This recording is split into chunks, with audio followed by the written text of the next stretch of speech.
So if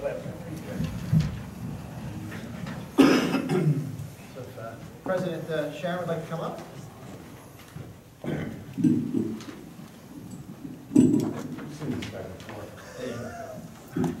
keep coming up here with this mic. I know, he's doing it. So, President Sharon from the Friendly Sons of Shillelagh is here. You want to just tell us what you presented to us? Mayor, I'd like to give you a check for $4,000 to the Home by Summer campaign. As a resident of Belmar, I want to thank you for getting involved in a great program, and I want to be for us and hope you do our part.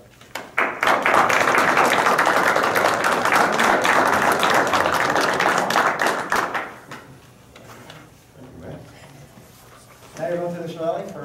No, actually the white has bigger plans. Well, that's how they pay for Well, I the gotta check, tell you, we don't have an Elks, we don't have a Moose Lodge, we don't have a lot of those organizations other towns have, but we have the Friendly Sons of Shillelagh, and they take great care of our community. So thank you all very much for this very generous donation. They just filmed the governor. Probably would have seen it.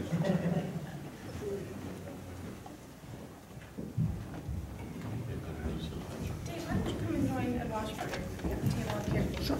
Just for your ease and comfort. Next is our workshop, and we have a special guest, Dave Roberts, a man with 2 first names, who's also our planner.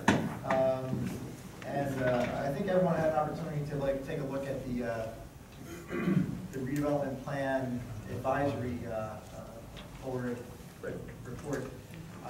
We wanted Dave to come as well. He met with them and also looked at it himself and sort of give us an overview and in his opinion, where he thinks we should be going next. Okay. So thanks for coming, Dave. Sure, Mayor. Good to see you all again.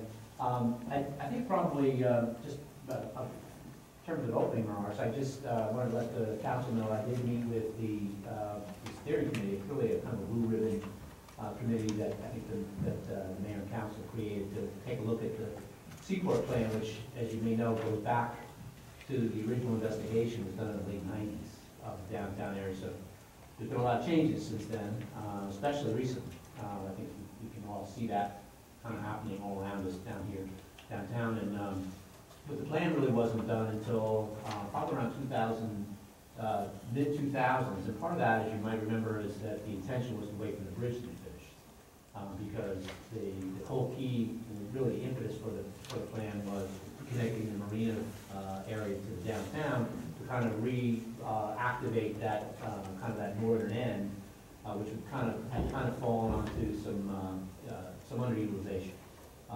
So that was the initial concept, and the plan was done as a traditional redevelopment plan based on an area of redevelopment. Back at that point in time, the redevelopment statutes were just starting to become discovered as a tool, and we hadn't had a lot of court cases. But since then, we've had quite a few court cases, a couple of which involved Belmar, one of which involved the attempt to expand the Seaport area to include all the way down to 10th Avenue, which was unsuccessful. So back at that point in time, the court started kind of pushing back a little bit, and at the same time, the economy also was changing. And as you remember, we had one big developer at that point in time. The original redevelopment plan kind of changed. Originally tended to be more organic, and then kind of changed when we got a big redeveloper come in, and it became more global. And there was an attempt to try to visionize the downtown, which led to the design standards, which were then incorporated into the plan. So the plan sort of started to evolve, and it almost became a kind of patchwork. So there was a number of amendments to it. We added on to a part of the redevelopment area at one point in time to include the area by the forgetting the name, by one of the marinas on the other side of Main Street, so that we could include both the front and the back. So various adjustments like that were made. The other thing that was happening was that the community was changing, and the demands were changing in terms of what people wanted to have in the Seaport area. Initially, for example, we didn't have any residential permitted in the first redevelopment plan, and that change. Then we started finding out that there were the attempt to try to be very selective in the redevelopment plans causing problems because we were getting new kinds of uses that were coming in that actually would be a good match for some of the spaces we had downtown, and they were permitted. So we were starting to run into those kinds of problems. So I think that basically kind of, the other thing that we did try to fix, and I think that's part of the problem, we started trying to fix things from the original plan, and it got to the point where, just like an older car, after a while, there's only so many times you can fix it, and then you got to start them over. But there was some issues with actually starting our projects coming to downtown, where we were trying to establish that river walk, which was always part of the initial concept of the real redevelopment plan principle. The original one had to do with taking this parking area for a hall here and kind of aggregating it together and make it kind of what we would call car park, which allowed for parking to serve the whole downtown when it was needed, and then also allowed to transition to a public plaza for things like Seaport festivals and things like that. That was the initial idea, so we had designed it so that it would be attractive if there were no cars in space, but also have it be able to accommodate a lot of cars when we needed it to. That was part of it, and then the rest of the concept had to do with trying to make the area walkable and connect all the open spaces along the waterfront from the drawbridge at Main Street all the way around to McCleary Park. And that was, those were the two principles, and we were able to do that for the first time because of the new bridge. We could go around, we were trying to figure out how we're going to get around underneath the railroad bridge, things like that, but that was the general concept. So what had happened is, over time, when the economy retracted, Gale was bought out by Matt Calley, they became publicly traded, they pulled out. So that caused a situation where we had, instead of being able to look at the whole downtown as one big global project, we were back to where we started, which was more organic, block by block, parcel by parcel. And we made our first change when we accommodated the project that's over where the car dealership used to be, which is now has been up and running for many years. In order to allow that, we had to amend the plan again. We also ran into another situation with the Ice House project, where we had setbacks from the bulkhead because we were trying to maintain a sense of scale along the walkway, which hasn't materialized yet. So the project was out ahead of the walkway, so we had to make another adjustment for that. So I think it became clear that we were constantly having to go back and fix things, and we needed to kind of step back and take a broader look. So that's what the committee tried to do, and all I did when I met with them in July was just to try to give them some perspective as to how what the principles of the plan were originally, and what they've done in their report is kind of look much broader at the whole downtown rather than just the north end, and try to rethink the Seaport redevelopment area in terms of how it meshes better with the rest of the downtown.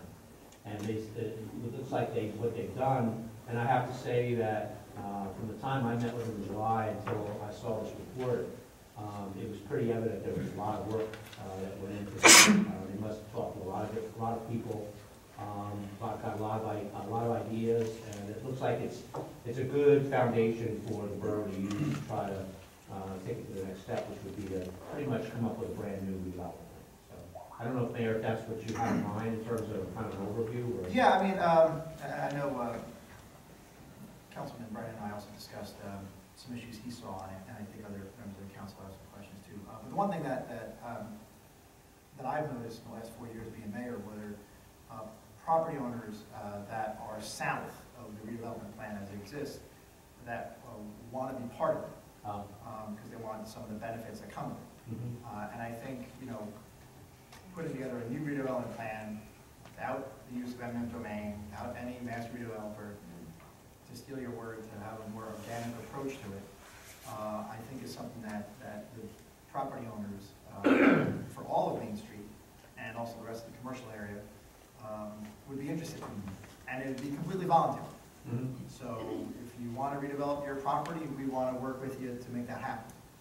If you don't, then no one's coming and taking it through eminent domain. So there's no sense of And you know, Mayor, by pure coincidence, with Hurricane Sandy and what the boroughs and a lot of other towns have kind of endured and trying to recover from that, the boroughs qualified itself as an area of rehab because of the need to try to encourage people to give them a little bit of a break, to try to help them recover.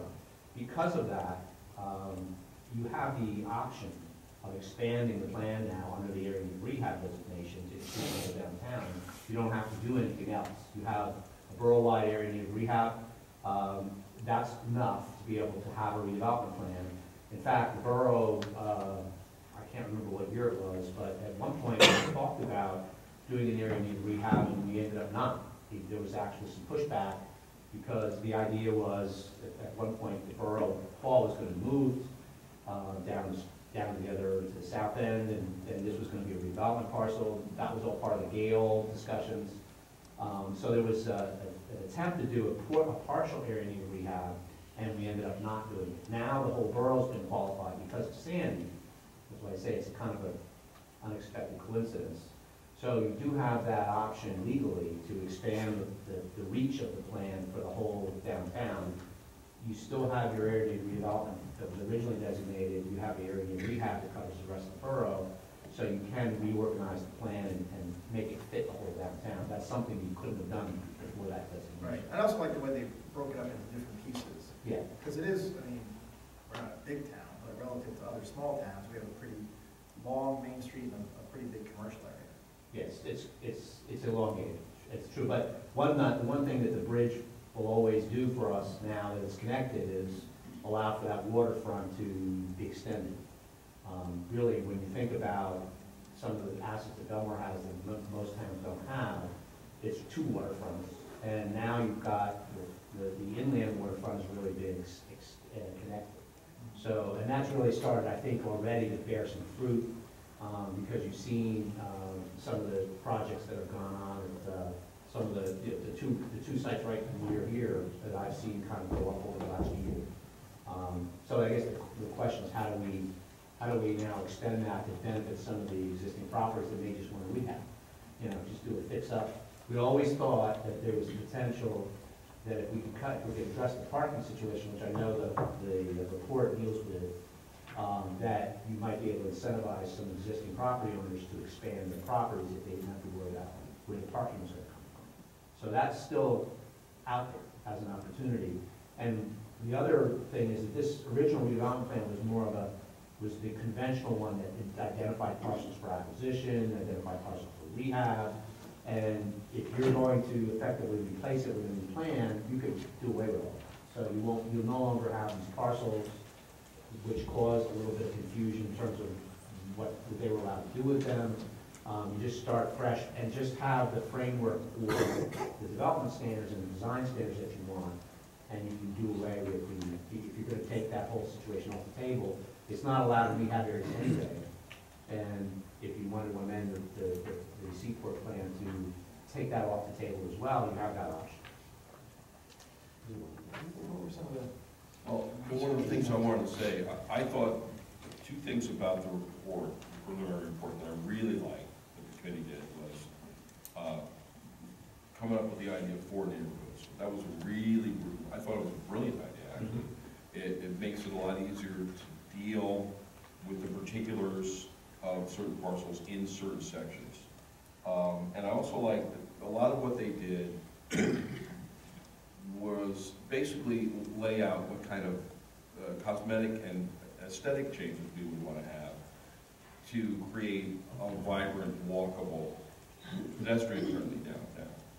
One of the things I thought was missing was any real reference to any kind of sustainability. Mm-hmm. For instance, when they talked about lighting, which definitely we would want some attractive lighting, there was no mention of any kind of use of alternative energy sources. I mean, we should, I think that is something we should address. And honestly, I think the stickiest thing for me, one of the things about sustainability, and I know that because my wife was on the last redevelopment thing, and she's talked several times to me about this, one of the issues they struggled with was what to do about professional professional type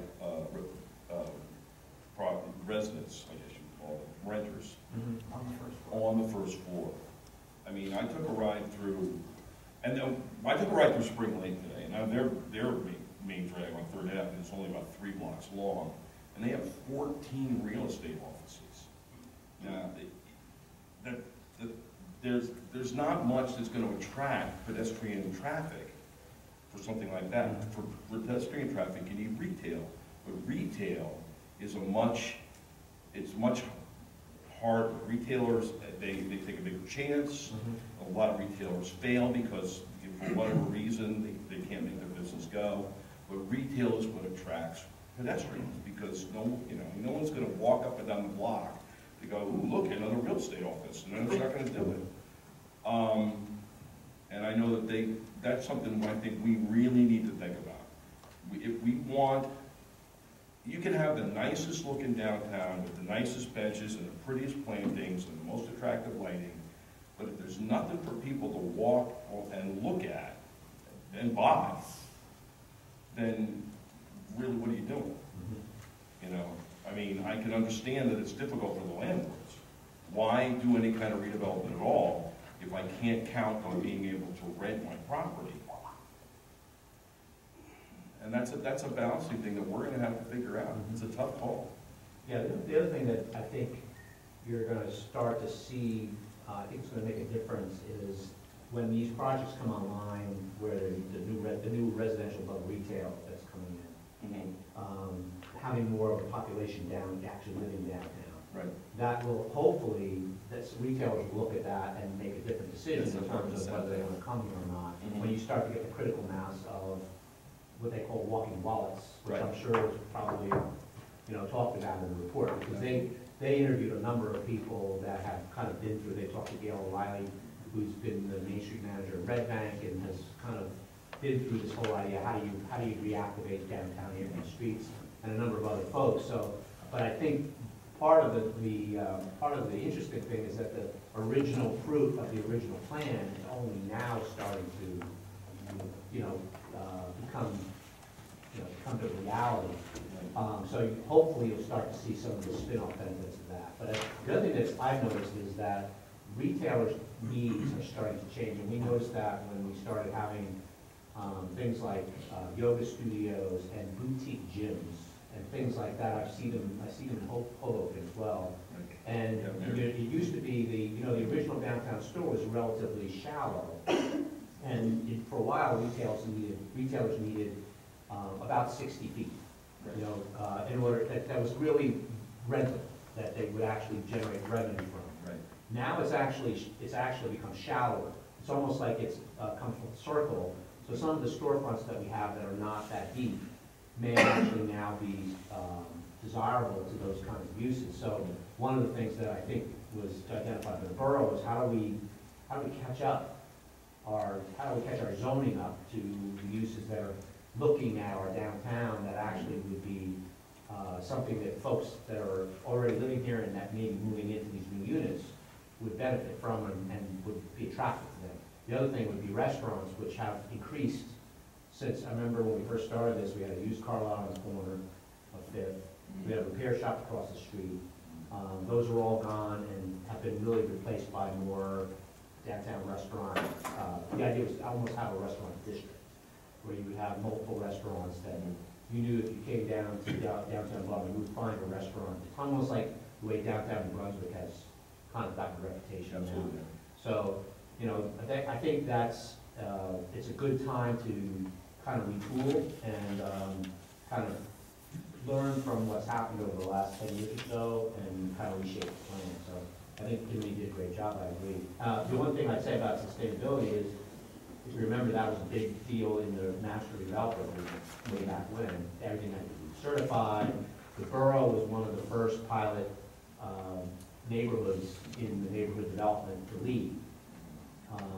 And so there was always that idea of walkability going all the way back. But sometimes that gets kind of lost in the shuffle. We didn't have, that wasn't even on the radar screen when we did the original redevelopment.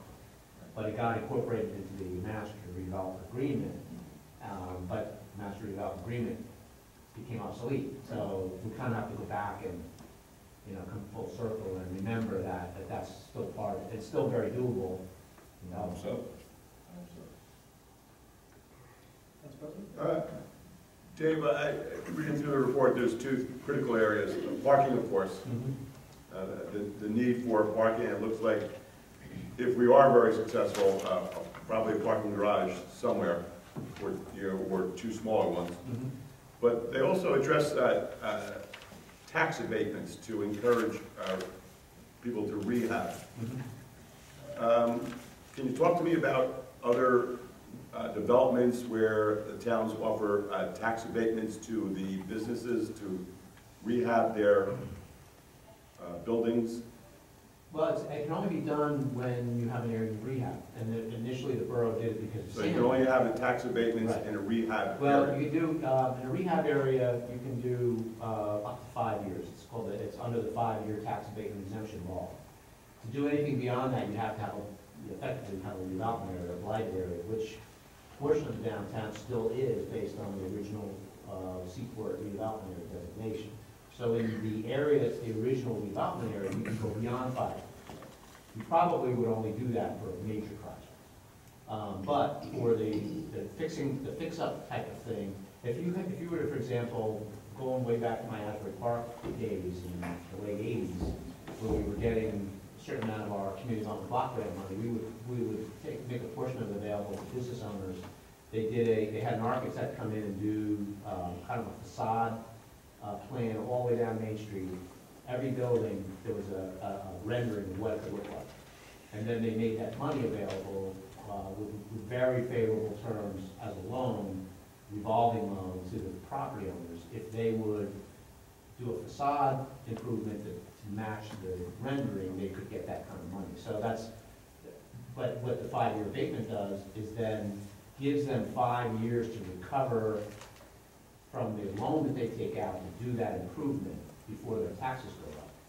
Because every time you do an improvement to a major building system, like a new roof or a new facade or whatever, those building permits go to your tax assessor. The tax assessor looks at that and potentially increases the value of the improvement, and that's reflected in the tax. And what the abatement does is it gives you a grace period from that for 5 years, so that it gives you time to recoup some of that, the investment of the loan that you took out. So that's really that's how you can use it, since you have the area, the borough-wide relocation area. You can use that, and the committee identified that as another tool in addition to, you know, we don't have the money from HUD anymore, but maybe we could at least soften or incentivize folks by saying, if you make the improvement, we will be able to help you, but we won't hit you with the increase in tax right away. We can spread it out in 5 years. So it's something that if you didn't have the rehab area, you wouldn't be able to do that. I hope that helped. It did. Getting back to what Tom said about sustainability, and I'm not an expert on it, but my son-in-law is. He's saying that through technology, in the next 10 or 12 years, what we have for sustainability, these solar panels you put on roofs, are just going to go the way of the CD. You know, they're going to be so obsolete in 10 or 12 years. So how do we plan for the future for, like Tom is saying, about sustainability?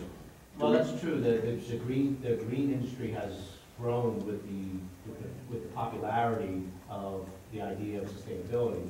So I know the roof system I have on my house I put on in 2006. It's already obsolete. You're not going to be able to replace it because the company's going out of business and he's not going to be able to. Well, you know what? I own it, so it's always going to generate electricity as long as it's up there. And if it breaks or damages, well, you're not allowed to break. There's warranties on that too, but I've had it for almost 10 years now, and it still pays dividends. I still sell SREX. The system was paid off a long time ago. But now you actually get roofing material that's photovoltaic. My neighbor put on a standing seam metal. It looks like a standing seam metal roof from the street, but the whole roof covering is photovoltaic. It doesn't. You don't see panels. You just see a roof. You see the standing. So how do we get an expert that's going to advise us to do something that's going to take us into the next Well, I think Well, that- 15 years. I think for the plan, if the idea is to update the plan, just on, maybe the next plan should just be more, more specific about what your objectives are, to make sure that whether it's green infrastructure, you know, if you have a major redevelopment project that comes in now, you know, that, where you might be able to put in some green infrastructure and street improvement. If you need to fix an intersection, you can put in a rain garden, you know, as part of the bump outs or whatever. That's all part of green infrastructure. That's part of the sustainability too. Especially after Sandy, a lot of, it's not just, it wasn't just Sandy. You have, every shore town has what the more frequent, the more common issues that happen with lakes, where there might be periodic flooding here or there, where you might be able to mitigate against that by absorbing more stormwater. We don't have, town like Belmar, you don't see detention basins very often, because there's properties are too small. So how else can we capture that rainwater so that it doesn't add to the stormwater runoff? Those kinds of things can be worked into the plan. In fact, the borough had, now that I think about it, had a checklist. It probably still has it.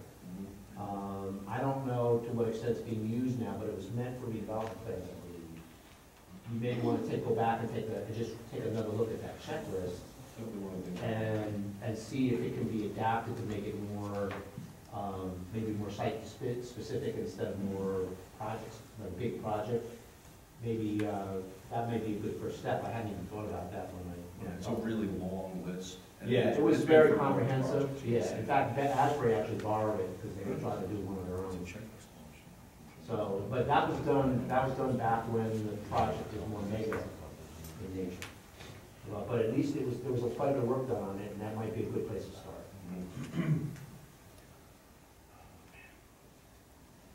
Brian, you? I'm good. Councilwoman Neil Blackburn, any comments, questions for Mr. Roberts? Uh-oh. She took notes. She's got like 3 pages. She's awesome. We won't go over everything. I thought the idea of checklists was an excellent idea that they came up with. Just makes everybody's life easier when they want to redevelop something. Talking about just for clarity for folks knowing into the rules of it. Yes, absolutely. I thought that was very, very good. The residential above, we're talking about having more residential above the stores on the first floor. I wasn't sure if this showed that that the new entities would be required to have parking, off-street parking for the residents and for restaurants especially. Was that in there and I missed it? Well, the initial plan allowed for, it required parking on site, but if you couldn't fit it on site, it allowed you to count borough parking as long as you contributed towards a fund. And every new restaurant that's come in has counted the same parking space Same over and over right. again, so it really is, Yeah. it's really a problem. Yeah, so probably the whole parking situation, if the parking supply can't be increased, because what the original plan contemplated is as the town built out, that the surface parking wouldn't be enough after a while, and you have to do a deck. The deck's very expensive. So the idea was that as the town built out, if you were going to contribute towards that parking fund, in lieu of providing parking on your own property, that fund would be used to maybe amortize a bond to build a deck. That never really materialized, but that's still a possible approach. I think that's something we gotta start doing, because Yes, we're getting to the absolutely. point where we can't provide these parking spaces anymore. No. And another area in here, I'm on the pedestrian bicycle safety committee that's just started the first of the year, and we've been also talking about crossing Route 35 at 10th Avenue, at 8th Avenue. So I was interested in what this committee came up to say with it.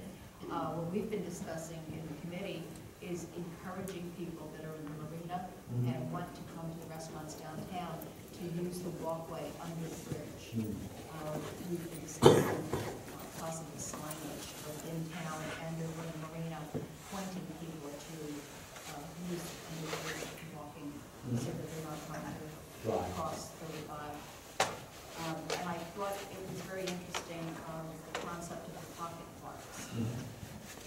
but are they, in other towns, are they really used a lot?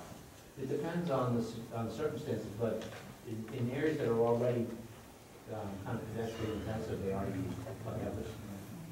That they're really, if they're not, if they're not along a route that pedestrians are going to frequent, you have to be careful they don't just become sort of hangout type. Right, that's, But in the original concept plan for the seaport portion, which is really the north end of downtown, the main pocket park was supposed to be right at the drawbridge on Main Street, because that was supposed to be the gateway to the walk, to the Riverwalk. And I'm not sure we've really gotten there yet, because the Riverwalk is kind of still evolving, but eventually that could be the first of many small parks. And in an area like this, you're probably only going to get small parks because you don't have big pieces of property to work with.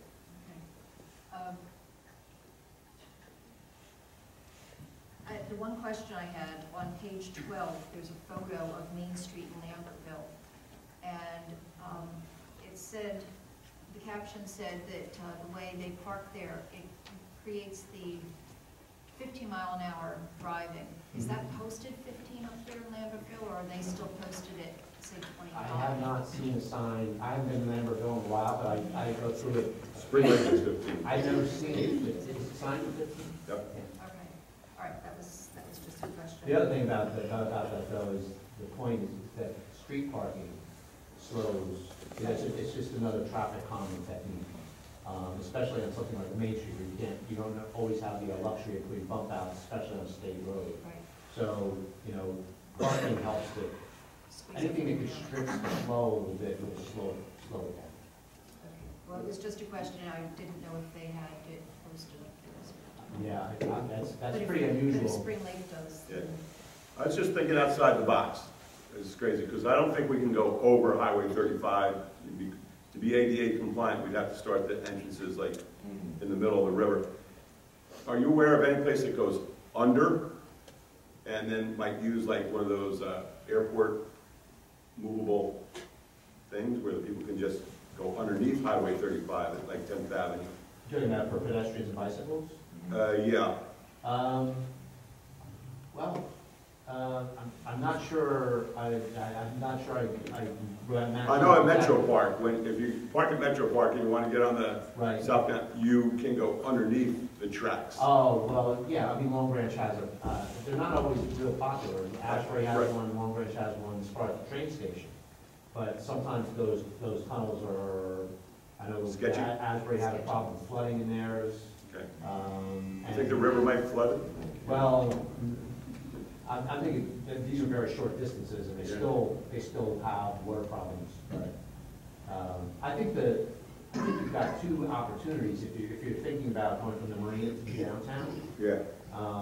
The fact that you now have 6 extended under the bridge, the way it is now, that's a natural. I mean, my wife and I come here, have come to Belmar just for the weekend by boat. We bring our bicycles.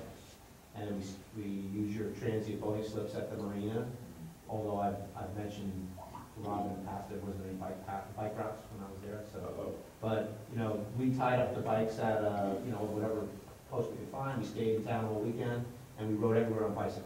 So it is a very bikeable, walkable town, even though Main Street and 35 are, a little bit of a challenge to get across. Because you have that loop at 6th, I think it's 6th. That goes under the bridge, that's very easily bikeable.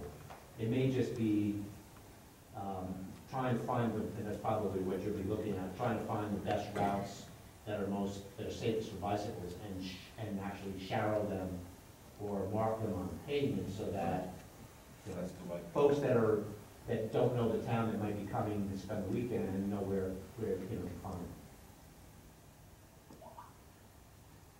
I know you had 2 pages of questions. Anyone know? no, they're not questions, they're just comments. Yeah. Slides, I think the committee did a slides, very, She did her homework. yeah, I think the committee did a You very told good me to job. read it, so I read it. I actually didn't see the report, I have to confess, I didn't see the report myself until just recently. They did all of the work. I'm just giving you, some of what I saw when I saw it, very thorough.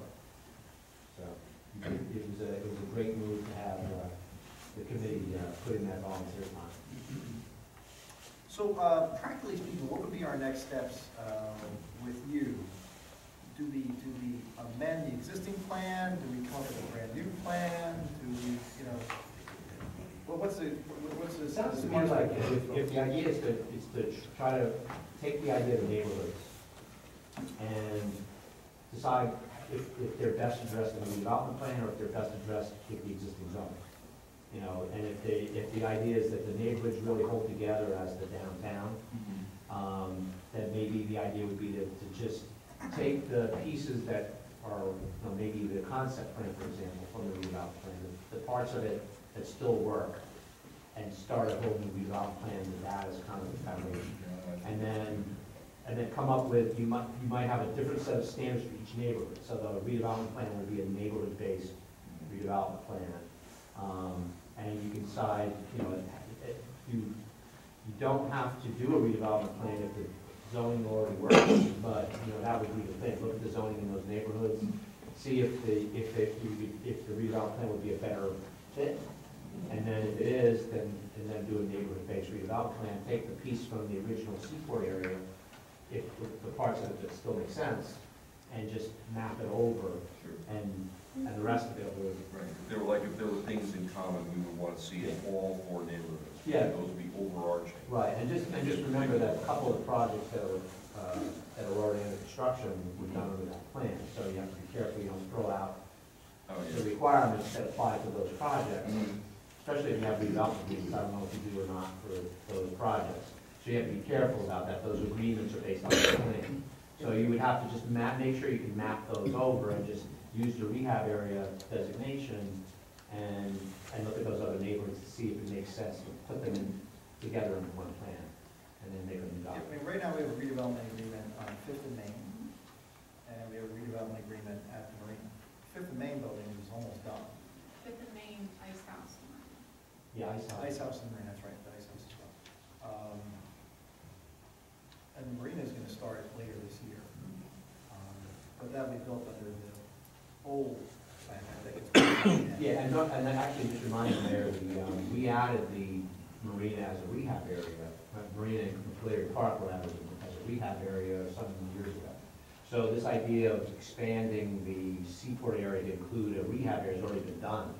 Now that you have the whole borough as a rehab area, you can expand those boundaries however you think makes sense. That's the one difference, which I actually didn't think of until tonight.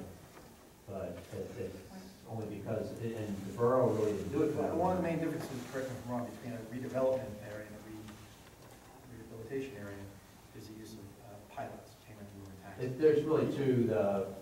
You can only do up to 5 years for a pilot, and eminent domain is the only power you can't use. Which we're not going to use. Right. One thing that is helpful to keep in mind that you can use under either rehab or redevelopment is conveying public property without bid. So if you have a situation where maybe the borough owns a piece of property and there's 2 private properties next to it and you could package them together and make a project, you can do a redevelopment agreement and convey that without having to have an auction. That sometimes comes in handy. That's sort of what we did at the. That's what you kind of did at the where Marines. It was negotiated with Chefs International. Yeah. It was based on that power. It'll work out great for us, work out great for them, work out great for the future. There may be other opportunities in these other neighborhoods that you're talking about expanding into where that might happen. So I don't know. All right. Anything else for Mr. Roberts? Anything else for us? My next meeting. Good to see you. Thank you very much. Great seeing you too. Take care.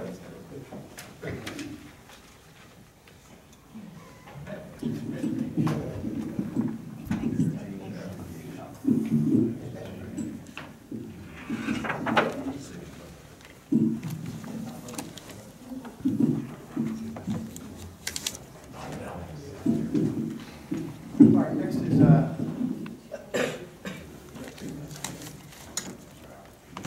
energy aggregation.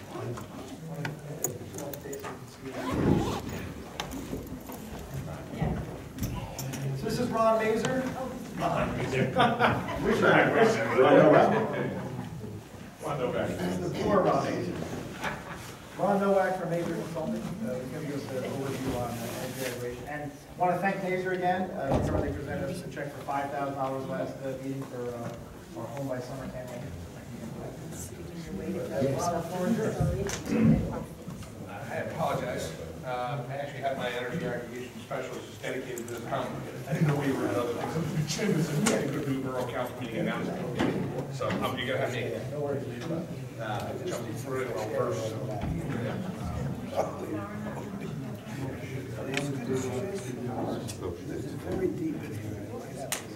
Power my computer just died because of the battery. So why don't I start from while this is going and along with the computer.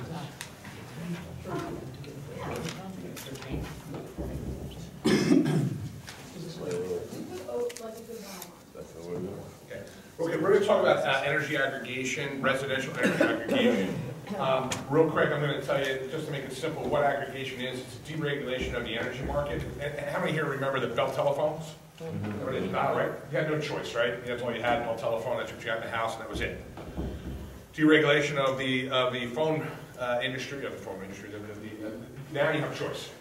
You have Verizon, AT&T, whatever you have. This is the deregulation of the energy market. Some of you have probably already heard of it. There's individual companies that are out there called Viridian and those types of companies out there. Those are individual aggregators. Although they work the same way as what I'm going to present to you, but they only work for you individually, not collectively as a group. Well, 1 second, guys, I'm sorry.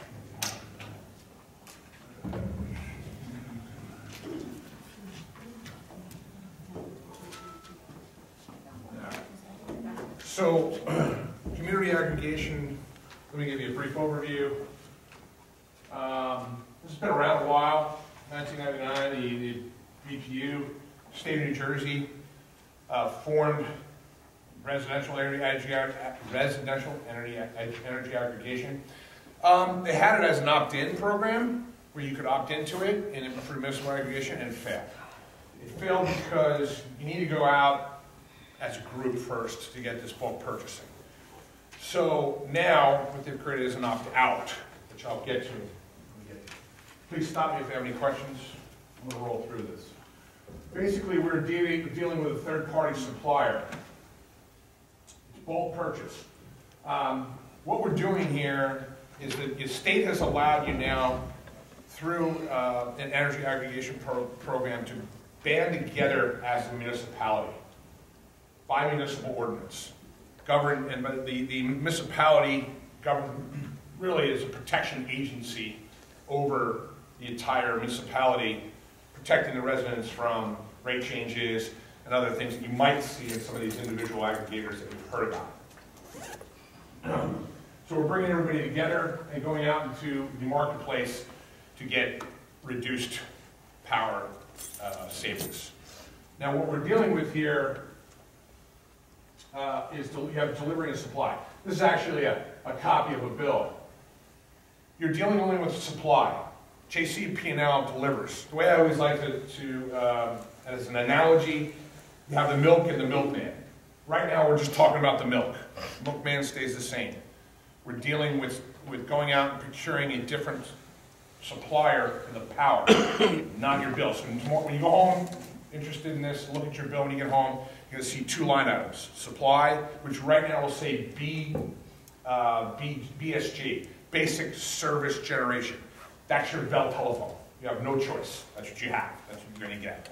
By doing this community aggregation, it gives the residents of Belmar a choice. You can stay with what you have, or you can get anywhere from a 10 to 30% savings depending on the market. Right now, by the way, we're here tonight and really pushing this hard now because the marketplace, if everybody's noticed, with the gas prices are diving. That drives energy costs down.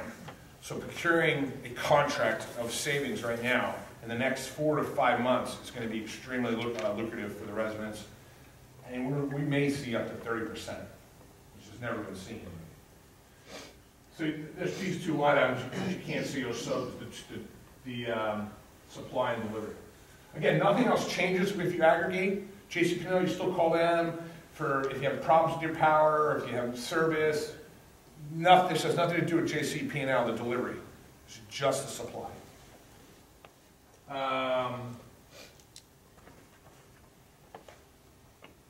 So how do we do this? Okay. So the way this is done and the way the BPU process has put this is under municipal ordinance. I've got a copy of the ordinance and a PowerPoint with me. If the Borough of Belmar Mayor Council decides to explore this, exploration only, and start looking at bulk purchase, aggregators like such as ourselves would go out with the authorization. We need an authorization. We call JCP&L right now without the authorization or ordinance, they won't talk to us. Grab all of the energy load from Belmar's usage, bring it into a mock auction, and find out what percentage savings. Basically, you're going to have all of these suppliers of energy are going to bid for your energy. The spread of savings between what you're paying with basic service now and an aggregated cost is anywhere between 10 and 30%. The minimum's 10. In the aggregate, if it was 10, which is the lowest, that's a saving of $220,000 a year for all the residents collectively. So an ordinance is passed, we go out into a test market. Okay? During the test market, there's education process. Okay? We go out to the residents, community, by mail, by presentation, really tell you what this is all about. If the mayor and council decide that, listen, this is just a great thing, we're going to save $240,000 to the residents, they then go into what's a letter will go out to every resident describing that Belmar, town of Belmar has gathered together, we've banded together, we brought all the energy costs together, and we're going to save you X amount of money per year. If for some reason you don't want this savings, there's 3 ways you can opt out. By mail, by phone call, or by internet. And you can opt out at any time. The contracts are actually done with the municipality. And this is a great, not only a great savings, but it's great protection. The contracts are done for a year, year and a half, sometimes 2 years, depending on the strength of the savings. These are guaranteed savings. What we have is called a price match guarantee. So no matter what happens in the marketplace, that percent savings that Belmar has aggregated and contracted with the supply company for help with what we do, we do all that contractual language, is guaranteed for the life of the contract. And never will your price of the residents fall below basic service, which again is the Bell telephone. I'm running quickly on this side, so please stop. Real fast, what's the length of the contract? You know what? That's part of our job to work with mayor and council to decide what you guys think is best. We'll recommend to you, if it's 25% savings, which we might be seeing that, we may say, hey, listen, we're probably not going to get any better than that ever in the next 3 years. Let's lock it up for 3 years. If it's 15% savings, but we think the market's going to change, we'll lock it up for a year, and then we'll go back out again. It's done through reverse auction, so it's all, you sit there, you can sit here and watch all the power companies bid on your supply. Real quick, why is there a spread in the market? Basic service includes everything. Includes all the people who don't pay their bills, includes new businesses in the state of New Jersey, includes everything. They have to really buy in 3-year blocks a lot of energy. What the energy company is bidding on now is a very defined scope. It's like hunting with a sniper rifle versus a shotgun. They're just bidding on Belmar. That for power companies is very advantageous. They know what they're dealing with. They know exactly what to do, and that right there, that's where that spread exists. That make sense? Yeah, and one quick question. So let's say the town does this, and it's a 2-year contract. After 2 years, you go out and prices are off the charts, way, way high. Could we always go back to the basic service? Basic service? Yeah. So worst case scenario, if we did this. Goes right back to where you're going now. Let's say for 2 years it was great, and after that, who knows, the market goes, and on back, the market goes. Right? We can always go back to what we have today. Correct. Yeah. We can always go back to basic service, which is what, again, the Bell telephone, what you have now. This program gives you the option of savings, significant savings. Go ahead. I'm over here in North American Power, and they pay the people, if you're in, if you know MLM, North American Power, Ambit, Viridian, they're all MLMs. So when you sign up with them, you're gonna get paid from your downline. So if you're gonna do this, if it's with a MLM, who's gonna get all the money from all of us that are in there, everybody's in a downline? Because you're supposed to get paid from these MLM companies when you get in. Well, I get paid yeah. with American Power for everybody who gets in below me. Yeah. So if you sign us up, Nah, that's nothing, there's no, what if we sign up? respectfully, American they call Power? that, what they used to call that the pyramid scheme, whatever. Well, it's. Yeah, but- that's none of this, this is completely So different. you won't be North American Power, you won't be Yeah. Ambit, you won't be Viridian. Yeah. You just mentioned Viridian before, That's an individual supplier that you have. right? The difference is we're talking about a state-run, municipal-run aggregation program. You're dealing with an individual company. You're dealing with an individual aggregator, which is, How do we know which company we're gonna be dealing with? well, the lowering, well, you're talking about the aggregator, okay? I'm talking about the basic service energy, which is the supplier. The winning supplier will be listed on your bill. It'll Right. say Exelon Energy, it'll say. Right, or North American Power, like No. it says now. It says it now on my bill. Oh, does it? Okay, so that It should. says it on my bill. Right. So it'll say it on my bill. Right. So in your case though, which is a good point, if the community decides to do this for community savings, unfortunately, because you already have a third-party supplier, you're automatically out. Right, but I can switch back to, Opt in. to JCP&L anytime I want. JC Pill stays the same. You can opt into the municipal program if they decide to do this at any time. Right. You have to cancel your policy. Yes, I know that with Yeah. North American Power. And then you jump in. So if you're receiving like a 10% savings and you find out municipality's saving everybody 20%, Right. you can say, well, heck, I'm going to cancel this and I'm going to hop in. You can opt into this program, opt out of this program seamlessly at all times. This is just for residents. Municipal, all of your storefronts and all of your businesses in town are automatically out because this is a residential program. Although there is a provision in this ordinance that we send out letters to every single one of the businesses. At any time, they can go to a website and they can opt in. So your business owners will also be able to share in the savings in the municipality. But they have to do it on their own. Well, they do it, we send out letters and they go and do it on their own. Keep, you only have a little bit more time. Sorry. Okay. I hate to ask the obvious question, but you're VP of Business Development, right, with Mazer? Yes. So why are you pitching this? Okay, great answer. I've been moving forward, so yes, I should introduce. Mazer Consulting was approached by several companies that are out there now. Most of them are from Illinois. Illinois has done this 15 years ago. The entire state of Illinois is deregulated. They all have third-party suppliers, and it's all municipally regulated. They came to people like ourselves who have relationships with municipalities. We interviewed them over a period of 1.5 years and have teamed up with them. Mazer's actually made this a service line of Mazer now. We felt so strongly that the savings the savings that they're going to provide for the residents, we can pass down as another service that Mazer provides.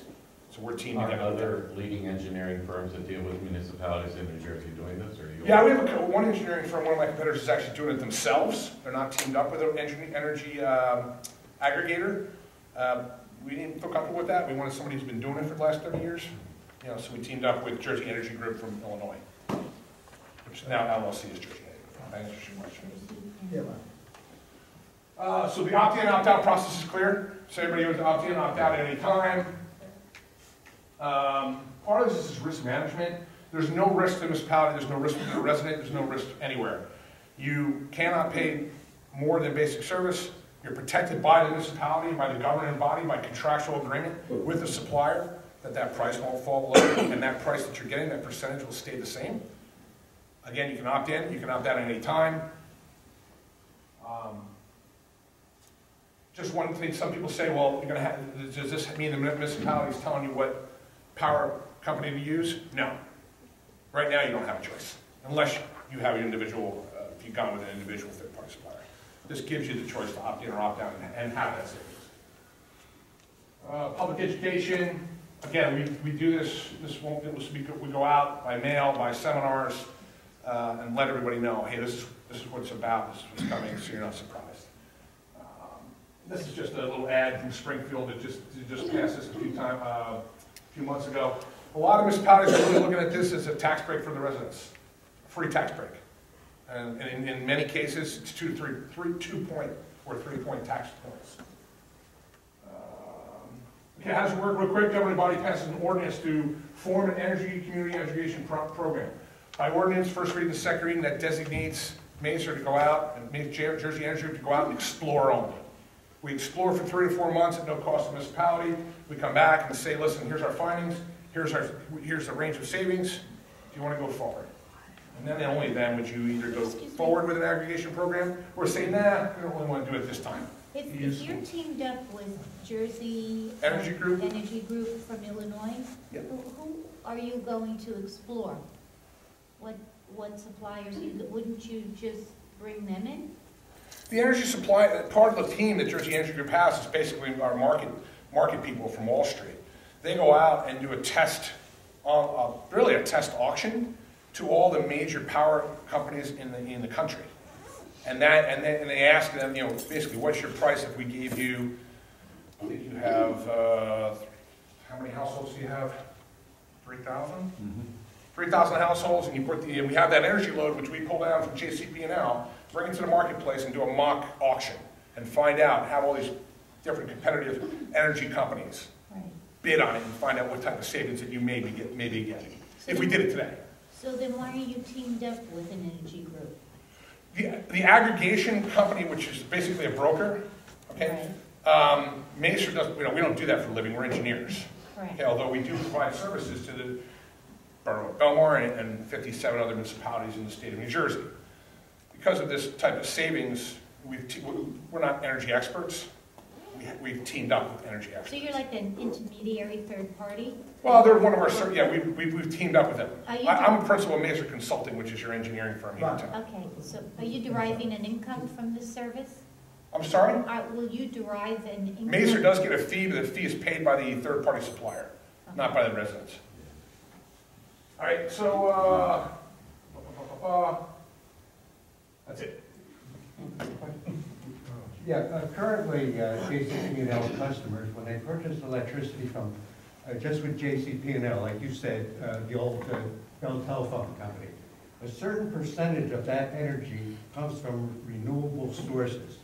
What percentage renewable source energy would be supplied? Depends upon the supplier that is winning bid and where they get their energy from.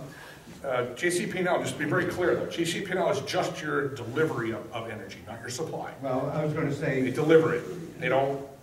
The basic generation supply. Right. That's also a bid process, which is, the BPU has complete oversight of. Yes. Maybe for 3-year terms. Yes, they buy in 3-year blocks. Absolutely. But the energy that gets delivered to each home here in town, a percentage of that is from renewable sources. Absolutely. My question here, what percentage will come of electric energy, if they go through this program here, will be from renewable? I don't know. We wouldn't know that until we found the winning supplier. Let's say there's 24 suppliers in the country. Absolutely. Each one of those countries derive their power from solar. And from, they all do actually have percentage. Absolutely, absolutely. But renewable sources cost more. Okay? So we would be buying electricity from coal-fired plants out in Pennsylvania, Ohio, and so on. I don't know. We wouldn't know until we found the supplier. Believe me, renewable sources are more expensive. Okay. And if they're going to buy energy based on just economic purposes, that's the type of energy you're going to get from non-renewable sources. Again, all energy suppliers derive their energy from different places. I know they all have a percentage that use renewable energy. Unless you find out what, when we get, I can answer that question. If the town goes forward with this and we have a winning supplier and you ask me that question, I can answer that. Right now, we're not even close to that point. Thanks, Ron. Thanks, Ron. You smart. Thanks, Ron. Anybody else? Okay, thank you.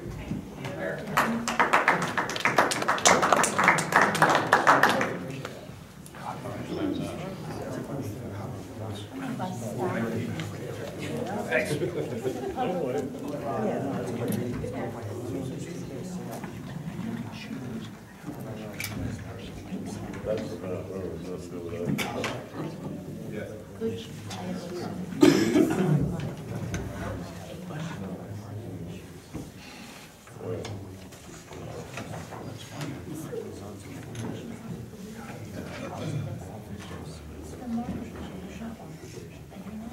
Yeah, anyway.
Mayor, Council, thanks a lot. Thanks. Have a great night.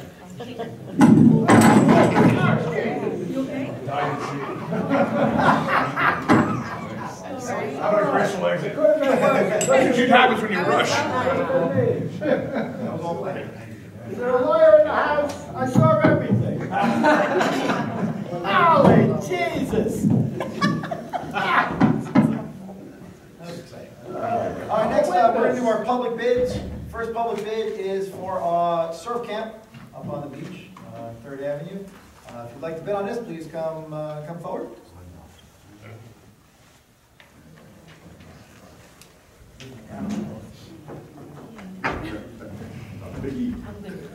Serious. All right, the bid for this, the minimum bid is $500. Sir, can you say your name for the record? Would you like to bid Sean for that? Okay. Is anyone else going to bid on the surf camp? I don't see anyone else. Okay. Sean, are you willing to make the minimum bid of $500? Yes, I am. Would you like to bid anything higher than $500? No, thank you. Respectfully decline. Well, since there are no other takers, we will award the surf camp to Sean McGrath for how many years now? This is our 10th year. 10 years. So you guys do a great job.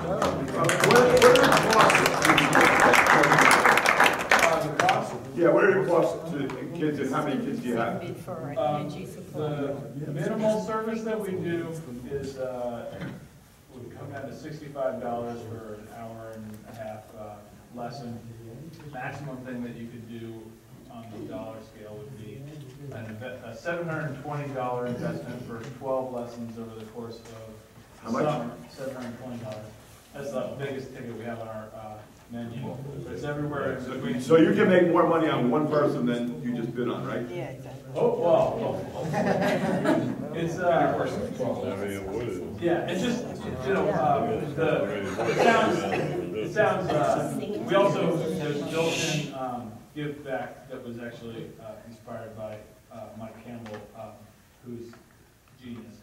And he educated me, actually, you know, Brian, or Mr. Councilman McGovern, and everyone from the town of Belmar, I'm really appreciative because I started this when I was 22 and I didn't really know too much about anything, but I've received a really great education about how things work in the real world, and especially from Mike, who informed us about how we can give an in-kind service to the town by providing the scholarships to residents of Belmar, which, if you do the math on the numbers for how much we give back, it is upwards of like, I think, like 20 grand or something like that, which we like the way that that fits because what we're trying to do is provide something that, we're trying to make this town, especially in the Jersey Shore, known for a great place to raise kids and a great place to bring kids in the summer with stuff for them to do. And rather than basically just opening up, our pockets and just saying, oh, well, we'll just pay as much as possible to have this, and we'd rather take on more kids for free. And to part of, we're a mission-driven organization, and what we're trying to do is legitimize what has become a passion for us in the sport of surfing and inspire the kids to take the same path that we have. The three of us, my two business partners, Gil Olson and Gil Martin, and I were, at the time, when we were in grade school and high school, we were some of the only kids that were actually taking it seriously and not just goofing around in the summer. We were surfing year-round in the cold, and believe it or not, we were out last week when the waves were good. But what we've noticed and what we've seen is that we are kind of inspiring the next generation. In the 10 years we have been successful in raising the level of participation as a serious discipline. I mean, I played a lot of basketball through the winter, and Mark played a lot of hockey. And they're great in the middle of winter. That's great, but we're actually seeing kids who will forego doing other more traditional sports. And the Setting District, Manasquan High School just won the first. They took home the state championship in surfing, which has been becoming more and more legitimized as a discipline for young kids to participate in. And we feel that we're being successful in that, raising it from that kind of fringe, punk rock type stigma that it had for a lot of years, and trying to make it into more of a mainstream thing, and we have the talent for that. Yeah, you guys run a first-class operation. I think since Councilwoman Nicolay is not here, I think we should volunteer her to take lessons. Can we sign her up? I think we can sign her up. Yes. We'll teach her a lesson Yes. when she skips. A cold water lesson for next week. For next week, for this Part of the weekend. polar plunge. Part of the polar plunge. There is one this Saturday, right? Sunday. Sunday. 9 o'clock for our beach patrol. Oh, that's right. Gentlemen, thank you. Best of luck. Give me a great word.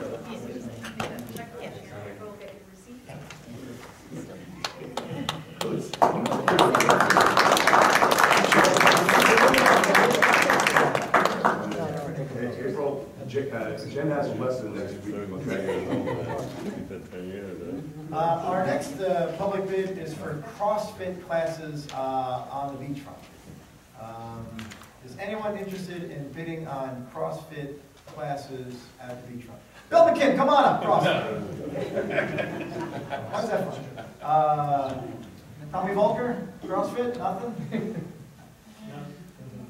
All right.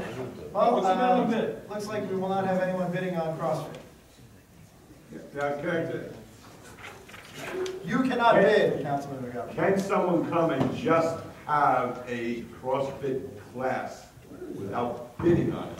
In other words, by bidding on it, we have some control over, so. That was the whole kind of idea, putting it out to bid. That we would have the ability to control, make sure that the person giving the classes there was licensed and had insurance. So to answer your question, no. Gyms that charge a membership or a fee cannot just Show bring up. a class down to Belmar. Can't they just say, okay, I'll meet you guys down there and we'll just, how would you know if they're being paid or not? You know, like. Well, we had, I think last year, someone actually made up flyers. Right. And said, hey, let's all meet like every Tuesday at the beach. And, they wanted to drum up people to go. So they gave them to us, and we said, well, we think you guys are a great business and all, and they're local. The problem is you're not allowed to do it. So what we did was we put it out to bid and let them know about it, and they didn't come. So if they try it again, you're not allowed to use public land without bidding. So now, ironically, I just wanted to know, last year we attempted to bid yoga, and there were no bidders. This year, when we noticed for CrossFit, we got many, many yoga inquiries. And so a resolution on for your consideration tonight is giving us authorization to go out and bid yoga. Maybe yoga is back in 2015. Okay. But it allows us to kind of control who's coming down the beach. Yes. And, okay. I'm going to volunteer Brian to do it. Yeah, Zumba, come on. That's actually my reward or something. All right, next are petitions. Any petitions for the mayor and council? Council President, can we have approval of the minutes? Okay, I move that the minutes of the meeting held on February 3rd, 2015 be approved as recorded and that a copy thereof be posted on the borough's website. Second. Councilwoman Keeler Blackburn? Yes. Councilman McGovern? Yes. Councilman Brennan? Yes. Mayor Dyer? Yes. Next are reports. Council President? Okay. Please start off. Last week I went to the Historical Society Museum's pre-opening. What a great little museum we have here in Belmar. It's over at the 9th Avenue and East Street. They're going to be having the grand opening in April. But the amount of work that these volunteers have done, the cataloging of all these photographs, the articles from the Coast and Advertiser going back to the 1800s, it's just incredible. And they have it on computers. So in other words, you can go choose a date in the Coast Advertiser, let's say February 22nd, 1955. And they'll bring up the Coast Advertiser issue of that date, and you can read the articles. Pat O'Keefe and Naomi Reisner have just done a wonderful job, and all the other volunteers. We had a great opening, pre-opening that day. I really encourage everyone to visit it on April, I think it's 11th.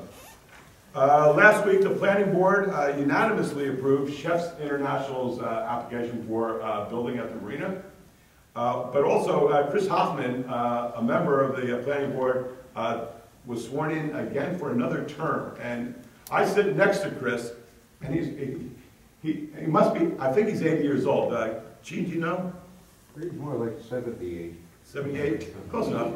But the fact, and he still works every day, right? He works full time.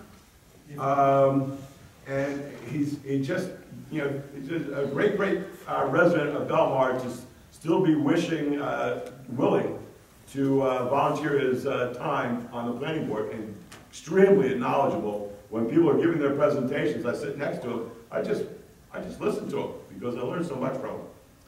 Last week when it was so cold, not intentionally, but I did go over to Borough Yard for a little visit. And inside there, the workers were building new lifeguard stands for this summer. And I must say they're like Cadillac lifeguard stands. Lifeguard stands that I never sat on in all the years working in Belmar. They're really nice. They're making at least one a day, and they plan on making 20 brand new lifeguard stands for this summer's lifeguards. Are you going to come back and be a lifeguard? Come on, Brian, come back. No.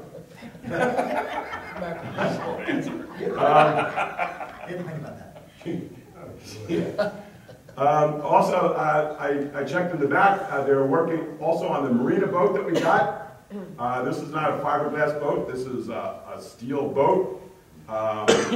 They did take the machine gun turret off of it. I guess we don't have to worry about Avon attacking us through the water. But if they did, I mean, we're prepared. And the work, this is really a very impressive boat. And when they get it up and running and put in the river, it's going to be a great asset for the Borough of Belmar. Back to the young swans that were relocated because they had angel wing. They really lucked out. The Humane Society sent us a photograph. They have been relocated to Franklin Lakes, Bergen County. And they're doing quite well from what I understand. So we got some pictures. I'll have them here at the end of the, I'll pass them down. But you can see our swans, you see the damaged wings on the left side. What was that from again? A lot of times the angel wing develops on young male swans because they're more aggressive than their sisters, and they're eating bread. When people feed them bread, it's not the type of nutrition that they need, and it causes their feathers to grow faster than their bones, and they develop a permanent injury to their wings where those two swans will never be able to fly. They can't grow, they won't grow out of it. And also, I'd just like congratulations to Steve Wolfer, our chairman of the Environmental Commission. He participated in the ALS Valentine plunge, polar plunge in Manasquan last week. And if you see Steve, he's still willing to take donations. It was a very cold day. And I didn't see what outfit he was wearing this year, but Steve usually gets dressed up, and they usually highlight him on the ALS picture on their website. So that's my report. Thank you. Councilwoman Keelan Blackburn? I understand the senior luncheon was wonderful. The food from Moz was absolutely fantastic, ice cream included, and the library did a great job of informing everybody about the activities there. I'm sorry I missed it, but thank you to both the library and to Moz Luncheonette. The library, speaking of it, has Chinese New Year coming up. They will have a float in the parade. If anyone would like to participate on that float, ride on that float, just contact the library. They would like to have people from Belmar ride along with them. Of course, they have their exercise classes going 3 times a week. This is Black History Month, so every week they're showing a movie. The next one is on the 24th, and it's the movie 42 at 1 p.m. in the afternoon. They have opera in the afternoons, and that will be on the 25th at 1 p.m. also. The Bicycle Pedestrian Safety Committee is meeting regularly, thanks to Tom, and I hope our report is as good as the redevelopment report. Walking in the gym on Tuesdays and Thursdays for anyone who would like to participate from 1 until 2 in the afternoon, and that goes until March the 19th. We had snow overnight and this morning, and I was out walking this morning, and some of the residents that live on corners did clear off. They didn't. Someone, I believe it was Jean, a week or 2 ago, Jean, I'm sorry, mentioned, I take it back, it was Dave. Me. I'm sorry, Dave. Mentioned that some people just go around the corners and not off the edge of the street. Well, thank you to the residents that cleared off at the edge of the street also. And last but not least, this is Heart Month, so eat properly and get some exercise. That's it. Thank you. Councilman Brennan? Thank you, Mr. Mayor. First, everybody, I want to wish everybody a happy Mardi Gras. Yeah.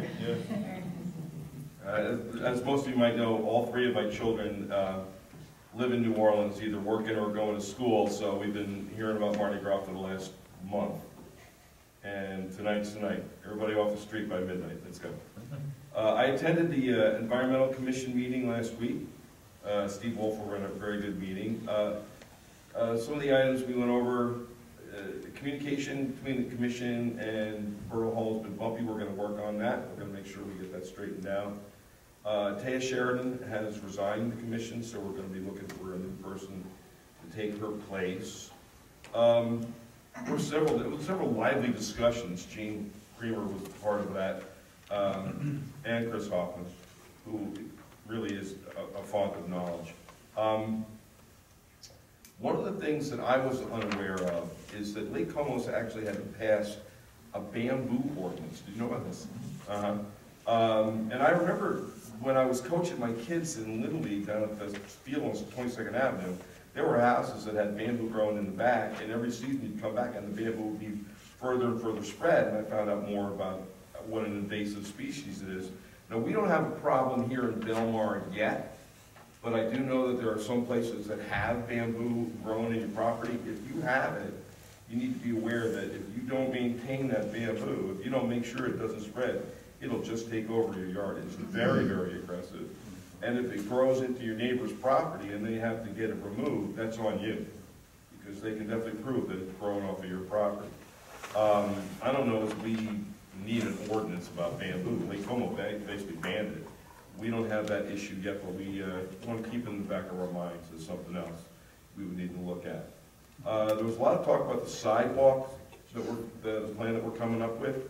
One suggestion was we're going to be looking for prices on the 4 main kind of materials: pavers, slate, bricks, and concrete. One suggestion from the Environmental Commission was, and we're assuming, I know I am, that the lowest price we're gonna get is for poured concrete. And one thing we might wanna consider is if a homeowner is willing to pay the contractor the difference for a more expensive material, would that be something we would consider incorporating into the ordinance? I think it would be a nice way to let people feel like they have more control of the process, and if they feel that's the best thing for them. But that the difference in price and those arrangements would be between the homeowner and the contractor. We just have to make sure we have that covered in the ordinance. And 42 inches. That's the clearance, right, on the sidewalk, 42 inches. One of the things I was gonna ask is when we get down to the point where we're actually starting to go out and look at sidewalks, I'd like them to come over and look at mine.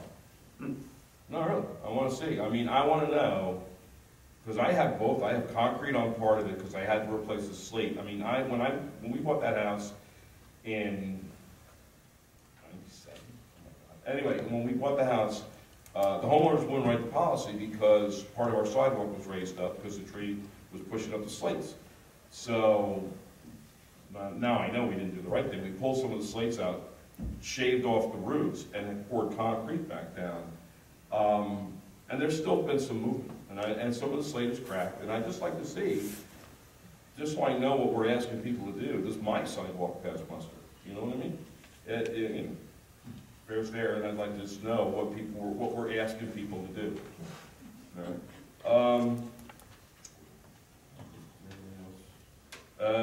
The Environmental Commission is definitely looking to update the Belmar Treasure Trail. That's the recorded podcast of different sites. There's a walking map. Several of the things that are mentioned in the Treasure Trail don't exist anymore because they were destroyed by Sandy. We definitely need to update that. And that's about it. Those are the main things from what we discussed here today. And that's my report. Thank you. Great, thank you. I have a few things to report on. One of them, some really good news we got on our debt. I know this was talked about a bit last year, particularly in October and leading into November. Moody's is a rating agency, and they had rated our debt AA3 with a negative outlook. They put that negative outlook on after Sandy. They did that for virtually all the shore towns in Monmouth, Ocean, Atlantic, Cape counties. Ours has been improved to, they reaffirmed the AA3, but removed the negative outlook to stable. And they explain why they did this. Some of our strengths they see are solid wealth levels and stable financial profile. They also mention that they expect the borough's financial position to remain strong, and also the borough's finances have been healthy for a number of years. They also note the strong recovery from Hurricane Sandy is reflected in the positive performance of the beach utility. You know, the last couple of years we made a real effort to make improvements to the beach, and we had a very good year last year up on the beachfront. Some of the things they mentioned that could help our rating go up is continued strong financial operations leading to larger current fund reserves, so adding to our reserves, and also substantial growth in the borough's tax base, and that's that's another reason why we had Dave Roberts here before, how important it is to have a good, solid redevelopment plan moving forward in the future. So those are two things that we're going to address. But the fact that we were reassessed and it's improved really is a testament to how the borough's operating financially for the taxpayers. And we saw that. We could actually quantify that most recently in two bond issuances that we did. One of them, for 7 months, the rate was 1%, but the winning bid actually paid a premium. So in other words, they paid a premium for our debt, which brought down the effective yield to 0.407, which is basically getting money for free. The second one, which was for a total of $14.1 million, that again, the rate on that was 1.25. Once again, the winning bid for that, also paid a premium for our debt, which brought the effective yield down to 0.484. That's over a 12-month period. So, you know, the fact that we are fiscally responsible is showing with the rating agencies, and it also shows with the people who are buying our debt and paying very little for it. And I'll tell you, I had an interesting conversation with the mayor of Atlantic City. Just to give you an idea, they went out to bond. Their best prices they could get were 5%. So imagine being in that position. So we're in a great position financially with our debts. Second, I wanted to, you know, we did a kickoff for our Home by Summer. I want to thank everyone who was able to attend that. To date, which is a little less than 2 weeks, we're a little south of $40,000. We've gotten the one contractor is going to start working on the house on 14th Avenue, and we've already worked with a house lifter, which is the house, and also a mason to put in a new foundation on the house on 8th, because until they put the foundation in, they can't do any other way. So we're a little bit short of 40, but one of the nice things, and really two amazing things that's come out of this, are the fundraisers that people want to host. The Belmar Fishing Club is going to host a fundraiser on March 14th. It's $25 a head. It's on for tonight, I think, right, the social affairs permit, to allow them to open up to non-members. Danny White's going to play. And I think it's really maybe the first fundraiser I can think of them doing for something like that in town, which is really great. We saw before the Friendly Sons of the Shillelagh donated $4,000. DJs, as we mentioned last meeting, donated $5,000. DeCarlo Fitness is going to do a fundraiser in the Belmar Gym on April 11th, a Zumba-thon, Councilman. Zumba-thon. $10 a person, and I will Zumba. So it's at least $10 for entertainment. It would be entertaining. It'll be entertaining, and a chiropractor will be needed afterwards. We've also been approached by other folks to do fundraisers that are going to go, you know, 10th Avenue Burrito wants to do one as well going into April. And we also publicize this far and wide, and on our PayPal account, where people just go online and donate, we receive money from all over the country. But two that I really like to highlight. One was $1,000 from someone in Texas that has no connection whatsoever to Belmar, but just heard about what we're doing for these families. And the other one was for $2,000 from a woman in Jupiter, Florida, when she heard about what we're doing for these families. So not only do we have great people locally, but I think it's a real testament to Americans in general about how generous they are when they hear about people that are trying to get back home after Sandy. Quick reminder, although I'm sure this is already on most people's calendar, March 1st, first Sunday in March, is the Belmar Lake Como St. Patrick's Day Parade. Please let Mayor Wilton know I mentioned Lake Como. It starts at 12:30 at the head of the lake at Spring Lake, and then heads north and finishes right about 7th, going towards 6th Avenue. Hopefully, we have decent weather. If we don't, just bundle up. It's going to be warm. And speaking of our weather, I think someone already mentioned removing snow from sidewalks. Really do appreciate everyone getting out there and doing it. If by chance, you know, you're a senior or you know someone who's a senior citizen and may need help, you know, if you call Borough Hall and ask for it, we'll do our best. You know, we're not looking to write those type of people tickets. But I do believe we issued at least 71 tickets the last time around. And I would tell you, sending an email to me complaining you got a ticket because you're in another warm state and you didn't bother to have anyone shovel off your walkway isn't gonna go in your favor. you're gonna be paying for that ticket. And I'm gonna let you know why you got it. So please, if you do know people who are out of town, maybe your neighbor, be kind and courteous and shovel their walkway as well. Hopefully you like your neighbor. That's all for me. Can I just add that next time you go to the high school basketball game between the number 1 and number 2 teams in the state, I don't know how you got a ticket, you pulled the mayor card, but when you give the score, when you give that who won, please give the score also, and say that it was on a last-second shot. I will. I went to the St. Rose v. Manasquan girls high school basketball game, which was a fantastic game. We have, who would have thought this, but we have 2 of the top 25 girls basketball teams in the country. We got the 2 best in the state. Yeah. And it's great to have them nationally ranked. And think about it, they draw from the same neighborhoods. The sending districts to Manasquan and the students that go to St. Rose, basically the same area. So it's amazing the type of basketball talent we have around here. Must have been because we had an outstanding recreation department under Brian McGovern, whoever that guy is. So you are not the sports writer for the Co-Star. Give the score. Yes, sir. Yes, sir. Next is public session on our resolution calendar. This is just on the resolution calendar. Everything's on consent. Any comments, questions, please raise your hand when you be called on. Put the microphone on the resolution calendar. Yes, sir.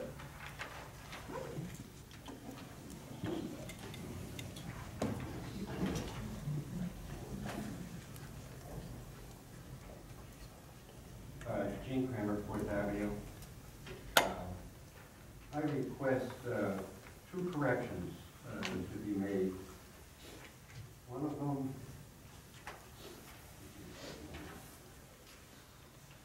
the temporary budget resolution.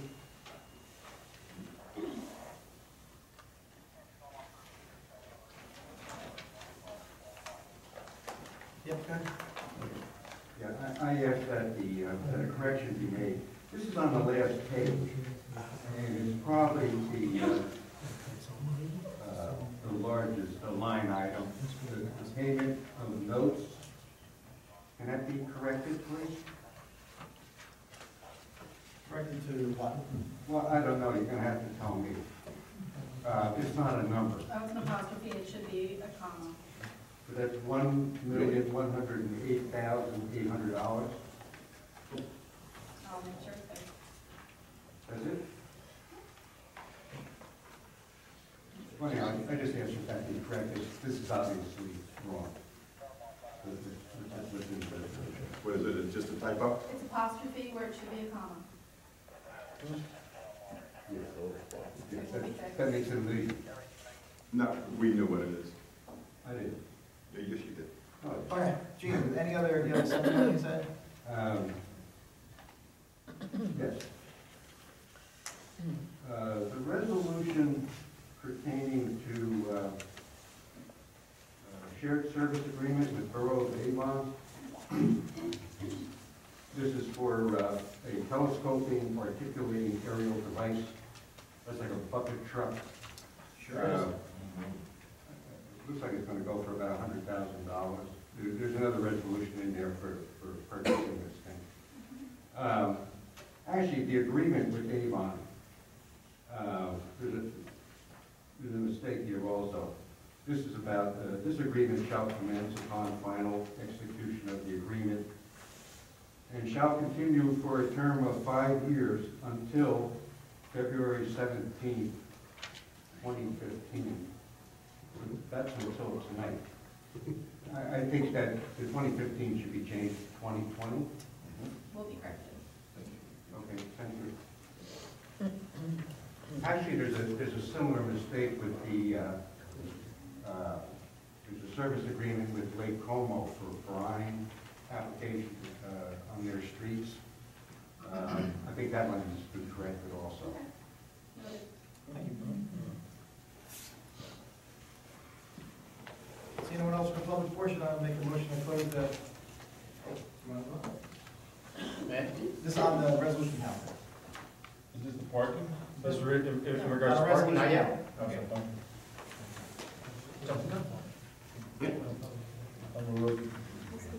I'll make a motion to close the public portion. Second. All in favor? Aye. I will offer the consent agenda with the corrections that were recommended. Councilman Keeling-Blackford? Yes. Councilman McGovern? Yes. Councilman Brennan? Yes. Mayor Darrell? Yes. Next are ordinances. First ordinance is first reading introduction ordinance amending supplementing chapter 19, traffic, section 19-40.1, parking meter zones and regulation of revised general ordinances of the Borough of Belmar County, Monmouth, New Jersey. This is for, I'm offering for first reading and introduction. Second. Councilman Keeling-Blackford? Yes. Councilman McGovern? Yes. Councilman Brennan? Yes. Mayor Darrell? Yes, and if there is anyone here who wants to make public comment on this, the way ordinances work is you have a first reading introduction tonight, second reading public hearing another time. But if you want, I'll stay afterwards and take comments if you want to talk about anything. The one thing I will tell you is that the changes on this, there are no, and I don't know how this came up, but there are no changes to Ocean Avenue. There are no changes in this ordinance to Ocean Avenue. Ocean Avenue had always been permitted on the east side and the west side, who knows how many years ago. All this is looking to change is around Silver Lake, Schroeder Park, and Lake Como. Again, this has zero impact on Ocean Avenue. Next ordinance is ordinance 2015-13, ordinance amending supplementing chapter 19 traffic loading zones. I'll offer. Councilman Keeling-Blackford? Yes. Councilman McGovern? This is a loading zone, what, in front of the car dealership? Correct. Has there been a problem there? At the recommendation of Chief of Police. But it's not going to be a loading zone in front of the homes just east of the, On the north side. but there's homes on the South. east, no, there's homes on the east. The 800 block of 12th Avenue, there's like 814, 812. That's not going to affect their parking. Okay. Yes? Councilman Brennan? Do we lose any parking spaces? I think it's one. That one right there. Between the driveways, right? Yeah, it's an Yeah. awkward spot. Yeah, all right, yes. Mayor Darrell? Yes. Next ordinance should be corrected, should be ordinance not 20,000 to. We're having trouble with our dates tonight. I know, this is very important stuff here. 2014-14. First reading introduction ordinance amending supplementing chapter 19.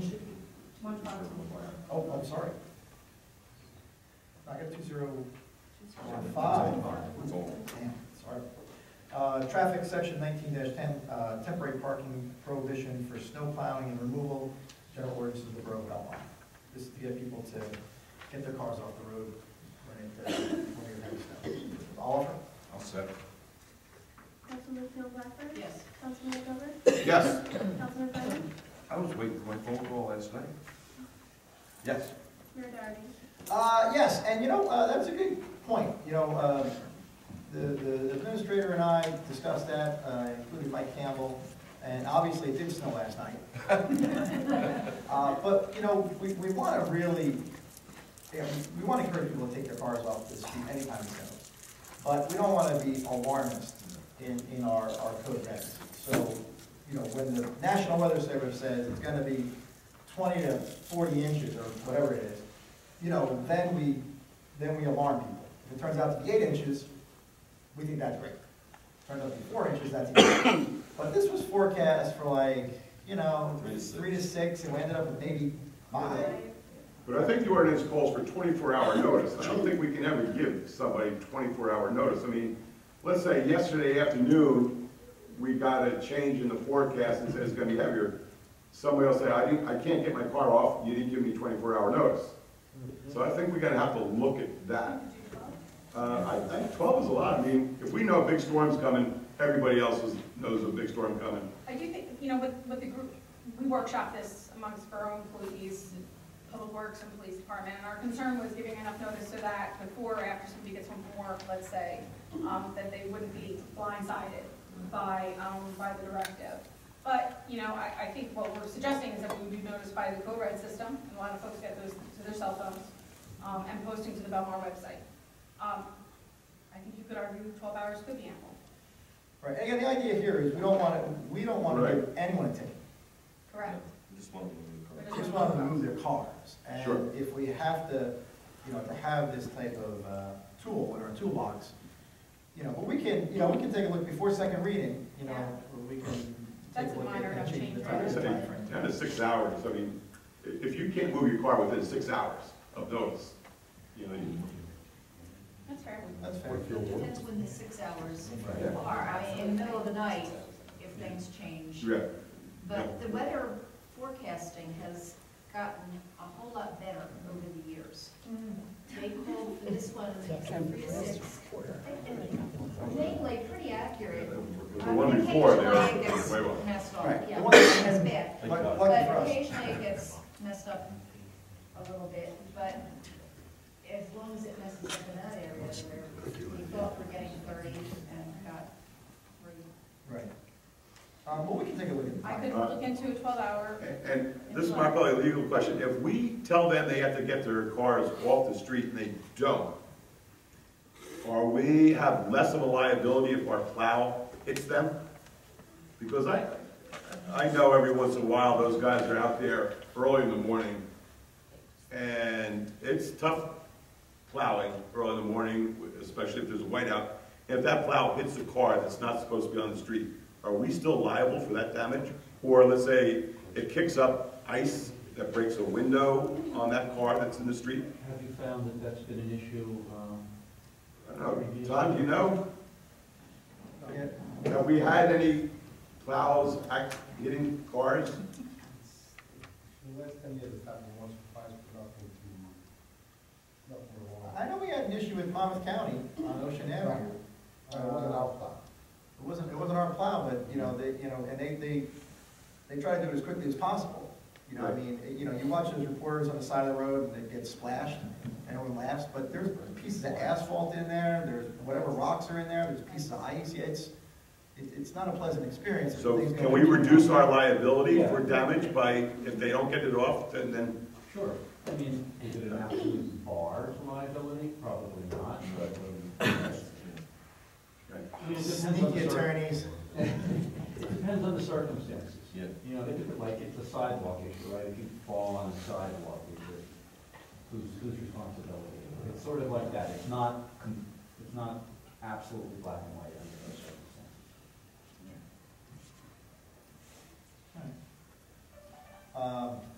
So we'll take a look at the time between now and. I know the team would appreciate a shorter time window, so if council's approving of the 12-hour notice period, I'm sure the team would agree. I'll go with 6. All right, we'll talk. Where were we on this? I lost track. Did we just intro this? Councilman This is Gilmore, the was intro. voting? We're done. You're You're done. done? Yeah, we All right. just So, chatted. second is, or next is, ordiname, which really should be ordinance. 2015-10, second reading, public hearing, is ordinance amending and supplementing chapter 21, taxi cabs. Any public comment, questions on taxi cabs? Seeing none, I'll make a motion to go to public hearing on taxi cabs. I'll offer move for adoption, ordinance 2015-10. Councilman Phil Becker? Tom, what's the difference between a taxi cab and a taxi petty, or a cab petty? Petty cab? I mean, I think the petty cabs are the bicycles with the cars on that. Okay, and you license both, or you check the licenses of both and approve them? Yes. Everybody in town? Okay. That was the only really question I had about the whole thing. Yes? Councilman Govan? We don't have any control over the fare that they charge, right? That's up to the taxi cab, and do they have to post this anywhere like they do in New York City? ordinance has, well, actually, we adopted a resolution that's attached to the ordinance that lists the fares that they can charge. And it is supposed to be posted in the car. And how does the, let's say, this customer getting into the car learn that, what the fare is? I'm sure there's times people get into the cab and they're not aware of what the Belmar fare charges are. Can they be taken advantage of? I think we do have officers that sometimes sit in the cabs or go for rides to make sure that they're legit charging it, but you know, I think sometimes some of these taxi cabs might be charging more than what our ordinance is calling for, and I don't know how we would be able to control that. Code enforcement, chief. What's wrong with this thing where you set people up and then see what they charge? Have we had a problem with that in a year or two? I really posted in the cab. It is posted in the cab where the passenger can see it pretty clearly. Let's say someone gets in a cab here and goes to Manasquan. Well, you know, I don't have exactly in front of me. In town, there's a certain amount you can charge. Right. It's only within town. Only within town. Right. So they go out of town. Okay. The ordinance wasn't effective. I vote yes. Councilman Brennan? Yes. Mayor Barry? Yes. Next ordinance, 2015-11 ordinance amending supplementing chapter 34, special improvement district, the revised general ordinance of the Borough of Belmar and County of Monmouth, New Jersey. This is for second reading and public hearing. Any public comment, questions on this ordinance? Seeing none, I'll make a motion to close the public hearing. Second. Councilman, or all in favor? Aye. Next, I'll offer a move for adoption, ordinance 2015-11. Second? Councilman McNeil Blackburn? Yes. Councilman Gover? Yes. Councilman Brennan? Yes. Mayor Barry? Yes. That concludes our resolution and ordinance calendar. Next is public session. Public session is very simple. Please raise your hand. When we call on, talk to the microphone, say your name and address for the record, and then talk about whatever you'd like for 5 minutes. Mike? Sure.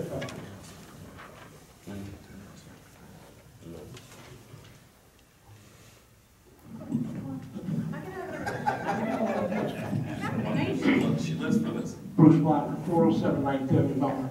Just a real quick thing for information. This Sunday, we're having a plunge under the Beach Patrol. And it's for Don Troyan and cancer awareness and prevention. So just for information for everyone to come out if you can. Fine, no wetsuits allowed. Bruce, what time? Where? 9 o'clock is registration. The actual plunge is 11 o'clock. What beach? 17th Avenue. Okay. Where's registration? Right at the beach on the boardwalk there. This is the one that you had to be last year because you missed the meeting, remember? Right. We're going to volunteer Jennifer. That's why you're here tonight. First aid will be there with heater Briggs and, water rescue team. Are you going to go in? Huh? Are you going to go in? You have a defibrillator, right?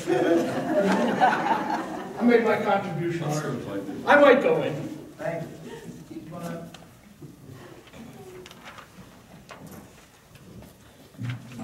Sorry, earlier. My name's Don Griffin. I live at 817 13th Avenue. Previously, I resided over on the corner of 6th and Ocean along Silver Lake. The reason I want to address the council and the mayor today is I learned of a proposal for an expansion of paid parking. And so I applaud the town's efforts for trying to maintain a stable tax base. If there's a revenue shortfall, just curious, what are we, I've been asked for ideas for revenue generation. What are we talking about here that we're trying to close? Well, I'll tell you, for this year, there's no shortfall. This is more about planning for the future. But just to give you an idea, and this is based on last year's numbers. So, every year it changes, but in general, people come to the Belmar Beach, it's warm and sunny, they come. Also, last year's numbers, the estimated annual revenue for what we're looking at, is $116,000. Now, you know, and we're all happy to listen to and take any ideas and suggestions from anyone who has ideas about how we can generate that type of revenue outside of property taxes, primarily paid for by people who don't live in town. Honestly, I wrecked myself over it. You know, I can't even think, you know, be happy to listen to you or any other suggestions. I appreciate the opportunity. Call it up, I'm saying 116, let's be conservative, call it 100,000. That's the spots on Ocean Avenue on the boardwalk side? No, that's if we move forward with spots around Silver Lake, Schroeder Park, and Lake Como. The first reading introduction of the ordinance was tonight. That's what we'd anticipate based on what we saw for parking up on the beachfront last year. Okay. That's not a lot different from the numbers I kind of swag.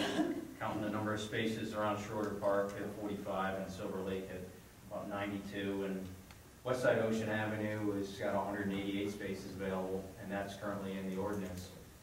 They used to be there. Are we still allowed to install meters there?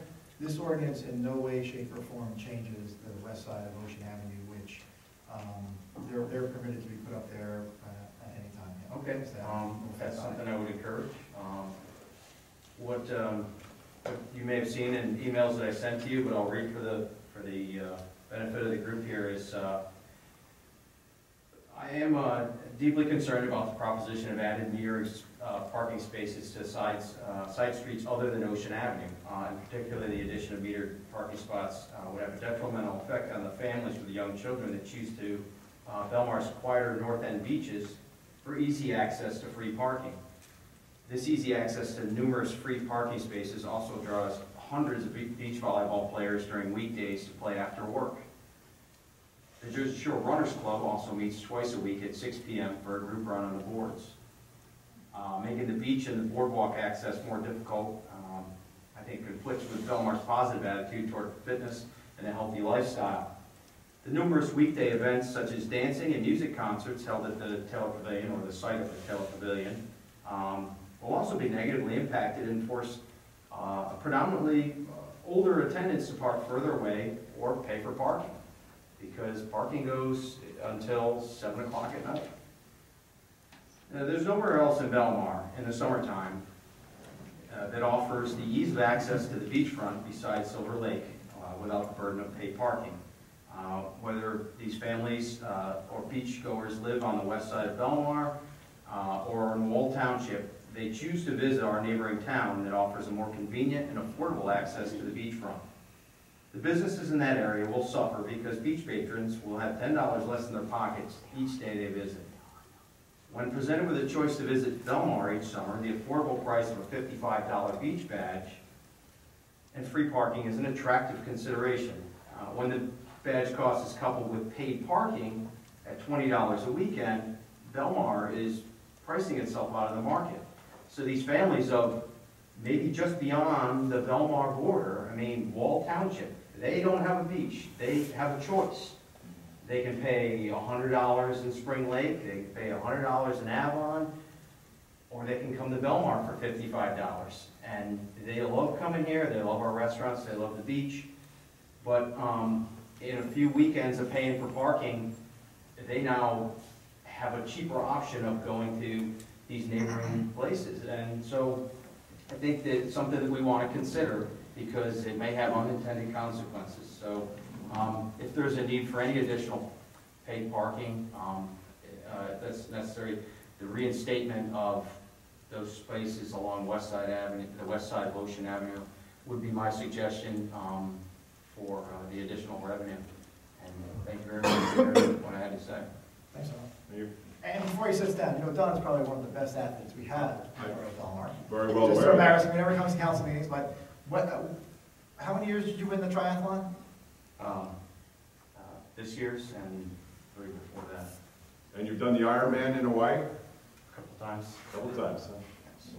How's that 112 miles bike ride? You're ready to be done with the bike. You don't care if there's a marathon ahead, your butt's sore, you're like, just take this. Yeah. this thing ain't away from me. And a 2-mile swim doesn't hurt either, huh? It's sort of like a warm-up. Yes. 2-mile swim is a warm-up.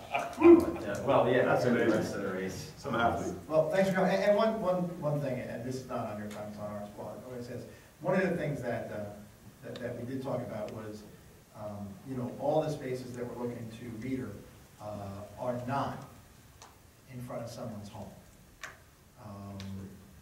The ones on Ocean Avenue, you're right, they were there for many, many years. They are in front of some people's homes. So that's another reason why we're trying to do this is, you know, kinder and gentler, if that makes any sense. But I totally understand your concerns, and I spoke with Michael, president of the Jersey Shore Running Club, today as well. He sent me an email, and we discussed it. So believe me, we definitely hear you guys loud and clear. I appreciate your time. That's right. Thank you very much. Yes, sir. Good evening, Frank Giannacci, 5 Ocean Avenue. I disagree with you. The parking spaces that you are talking about are in front of people's homes. They're in front of my home. You have a condo there. 28 units in that condo. There's also River Ridge Apartments that are right there. People live there. The White House that opens up in the summertime has a number of people that come down there. That will now have to pay for parking. An example of a weekend at the shore in Belmar, when we come home from work, we're lucky to find a spot. We have one spot in our back parking spot. One spot. Many people have 2 cars. They have to park it on the street. Unintended consequences. We're going to have to park further up in Inland Terrace. We're going to have to move the cars up. People are going to have to park closer to Main Street when we can't find parking. When we go to the store on Saturday, we wake up, go to the store, come back by 8 o'clock because parking is already it's full. We can't park our cars. This is a typical summer. It's going to cost me an additional $330 to park my car right outside my house because I do live there. And there are 28 families that live in my condo. And I speak for me, but as a board member, I speak for them as well. There are people there with multiple cars. There are people there that jockey cars. And God forbid we have family come on a Saturday night or a Saturday afternoon to come enjoy the beach. We can't park them anywhere. We have to park our cars on the street so they can use our one spot. So you're taking it away from us, residents, who pay taxes in this city. And you're giving it to out-of-towners because you want to get some revenue. I have a solution. Increase the fees for the parking meters that exist now. You'll get more revenue. Thank you. And just to be clear, you're on 5 Ocean Avenue. That's correct. Across the street from you, or on the street from you, it's not going to affect you. It will.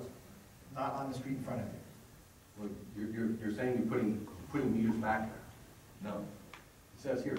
No. If you read that, there's no changes to Ocean Avenue. East and west. There's no changes to Ocean Avenue.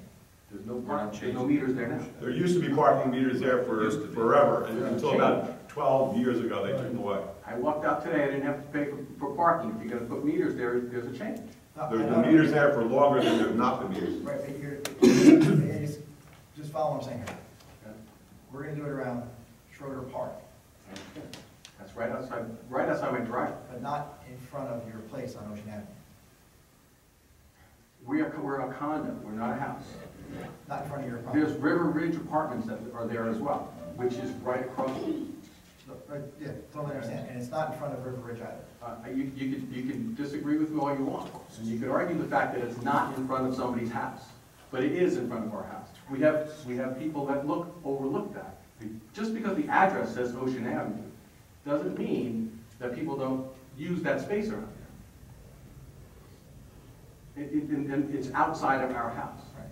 I understand, and again, you're right, on a Saturday, if you go to the store and come back, there's no spaces. And Sunday. And Sunday. Correct. This isn't going to change that one way or the other. Yes, it will. Well, there's no spaces, there's no spaces. If people want to park there, they're going to have to pay to park. Correct.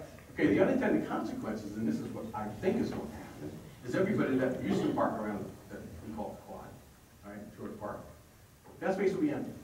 Then people are going to come in from out of town because there's prime parking right there, and they're going to pay the fees. They're going to pay the, yeah, you're going to get your revenue, okay?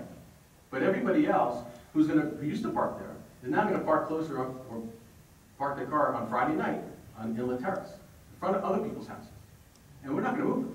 They're going to stay there for the whole weekend. Now, people come and go, those spots are open at night so they can have their company come in. Come summertime, those spots are going to be taken and they're not going to be moved. Right. It's an unintended consequence in that neighborhood. So, I can just say, it's going to cost me more if I want to park outside of my house, on the street. It's going to cost me $330 a summer. If I want to park every weekend for 15 weekends, and this looks like, it not only goes every weekend, it looks like it goes for the whole year. Doesn't say that. But it's just during the season. Same season. It doesn't say 14 weeks. This is another portion of the ordinance that establishes. I apologize. No problem. Well, I would tell you this too, that if by chance this thing is a horrible idea and it goes by. I think it is. No, I understand that, and it's a horrible thing.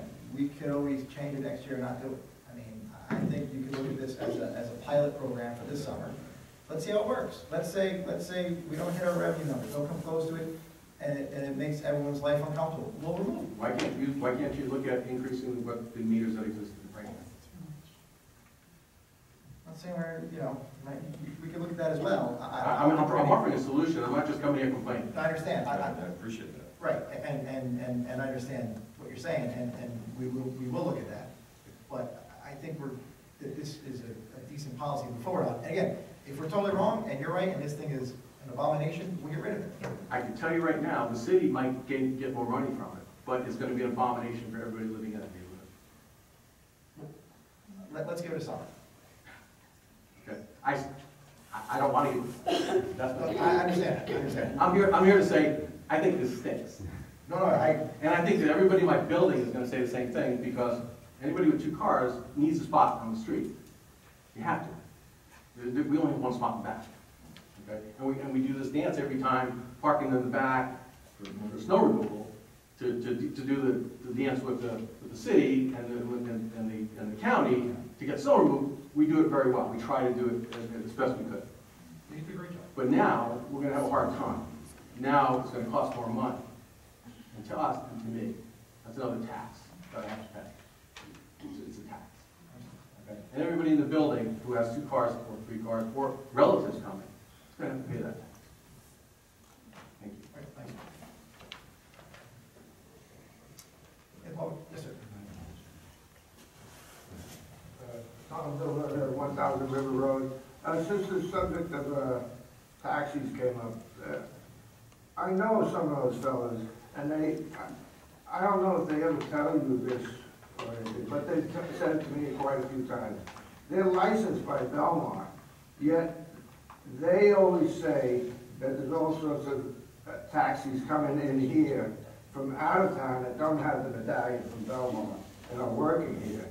And nothing happens to them. So I'm just saying that for those guys, there should just be some sort of oversight there to make sure that these out-of-town outfits don't come in here who are not, licensed by Belmar. Well, I'll tell you, if you call for a taxi to 1000 River and they come from Neptune, they can come and pick you up in Belmar, and they can take you wherever you gotta go. But they can't drive around looking to pick up fares. Well, what I'm saying is they go right to the train station and they pick up there, where the Belmar guys are supposed to be the only ones. That's not permitted then. Well, I'm just passing on what they said, and now you know about it. Thank you. In the future, I'm going to refer all borough complaints to Tom Dilberger, so if you email me, it's for Tom. Thank you for that responsibility. You'll do a better job than I did. Heavy is the head that wears the crown, Thomas. I wrote that. Ted Eman, 1218 Oakwood. So it was interesting. I don't know In terms of a workshop, it was really weird having Dave Roberts address you and not us. But since we were privy to a private workshop, I wanted to set the record straight because there are 2 council people here that weren't serving at the time that the designation for rehabilitation took place. But I can assure you, the newcomers, that Hurricane Sandy had nothing to do with the designation of Belmar for rehabilitation. How would New Jersey law know years in advance that a hurricane was coming and Sandy? So, what's that, a weatherman? Yeah, so for the record, the designation for all of Belmar for rehabilitation was based on a study by the borough engineer and Paul Calabrese memorialized it. So it was Exhibit A attached to the resolution. And it was based on the fact that our sewers and our water lines are over 50 years old. So that was the designation used for the entire designation of the rehabilitation of the entire town of Belmar. Okay? Got it? Mute that. Okay, go ahead. Well, it was stated twice, and which is incorrect. Thank you. Yes, sir.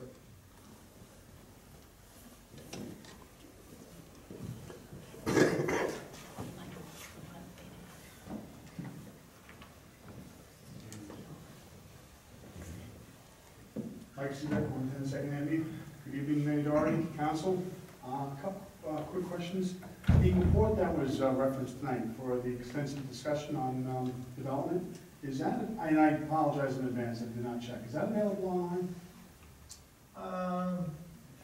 If not, it's a PDF, we can upload it for you. Yeah, that would be great. Would that be posted online? Thank you very much. The second issue is, thank you for the update on the debt issuance.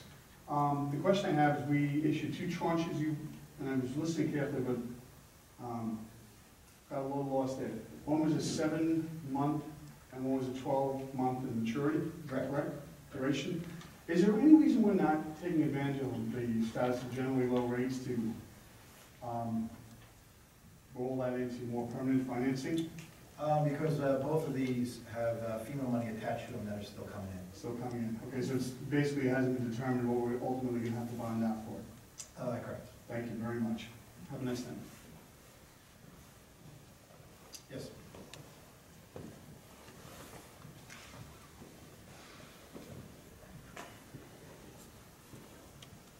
Joy DeSanctis, 101 6th Avenue.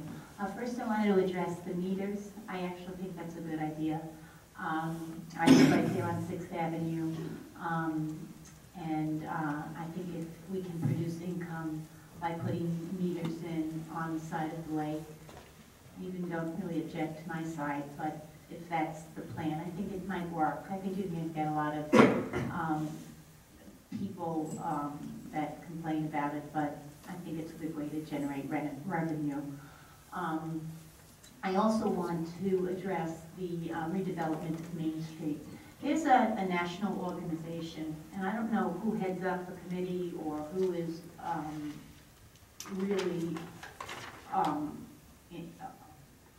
heading it up, but it's called National Street USA. It's called preservationnation.org.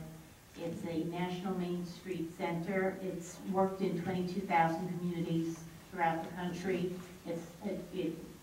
You might be familiar with it. It tends to promote historic redevelopment and restoration.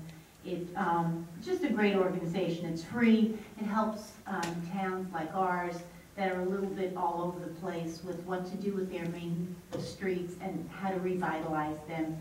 And again, I don't know if anybody wants to take the time, but I'll email it to You can email it to the administrator. the administrator.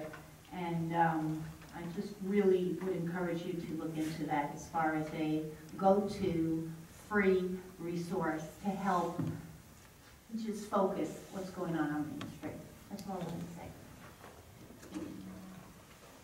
Yes.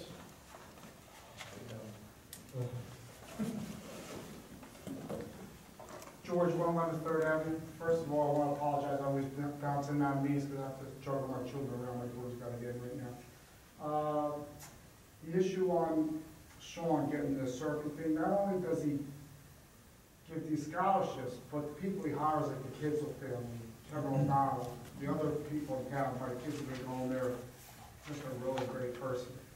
The other thing, I never got a chance to congratulate you, sir. I remember working at the school for 5 years, 4 months. 30% of the teachers stayed there until 5 o'clock. You were one of them. People don't even realize, you know, the music and everything you do, and I think that's about it. Thanks, George. Thanks, George. And nice job, you and the rest of DPW on snow removal. Yeah, my plow brought my shovels for 10 hours. I couldn't do this today. So, yes.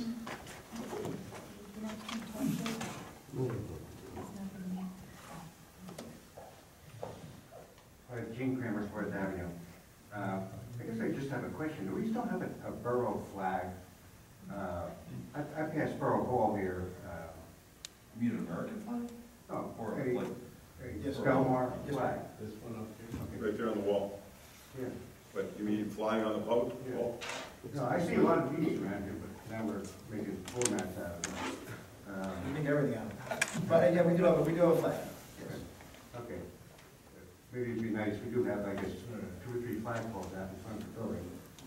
Occasionally I'll see an I'm sorry, we American took it flag. back down because of the wind. I apologize. oh. Yeah, once the weather gets better, we'll probably put them up. The other thing, just a reminder to everybody, this might be interesting now. I don't know how it got a little warmer today, but this penetrating frost might be a good test to see how these elevated homes survive, especially with freezing.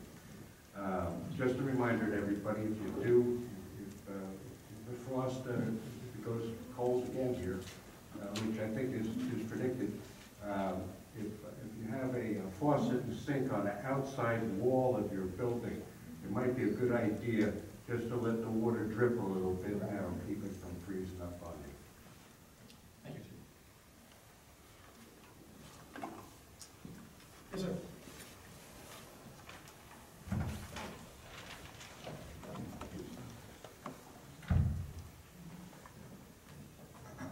Hello, everyone. I'm not going to knock the microphone. Knock it over, the guy ran it over. Name and address for the record? Yes, I have a store in town. Your name and address. Raymond Miller, Jr., and I live in Middletown. And I have a store called Off the Boards on 1000 Ocean Avenue at the Mayfair Hotel. I inquired prior to the meeting about, you're looking for revenue for parking, about leasing the 3 parking spaces in front of my store. I happen to own a painting of the Watergate trial, and I have high-end artwork, and it's sort of like having a museum because it's been classified as a national art treasure where people would come look at it. So I would like to lease 1, 2, or 3 parking spaces in front of my store so that people could come and see the Watergate trial and other artwork that I have. So if it's possible, I've seen a town like Seaside or something where they've rented to existing businesses parking spaces in front of their store. So I'd like to do that on a year-round basis. All right, like I mentioned to you before the meeting, we'll take a look at it and get back to you. But it's kind of impossible to bring something that would generate traffic like 100 people a day or more when they have to walk from like 10th Avenue and Main Street. So that's why I wanted to leave. One day in August, I had to walk from 10th to Main just to get to my store. Thank you. Sure.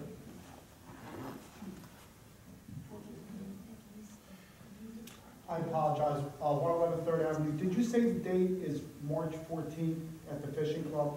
Yes, March 14th. I hope I'm not overstepping my bounds. I think that's Freddie Hines' retirement party too, but. Oh, I didn't know that had been, okay, we'll talk. All right, thanks, George. See anyone else? I'll make a motion to close the public portion and adjourn. Well, Aye.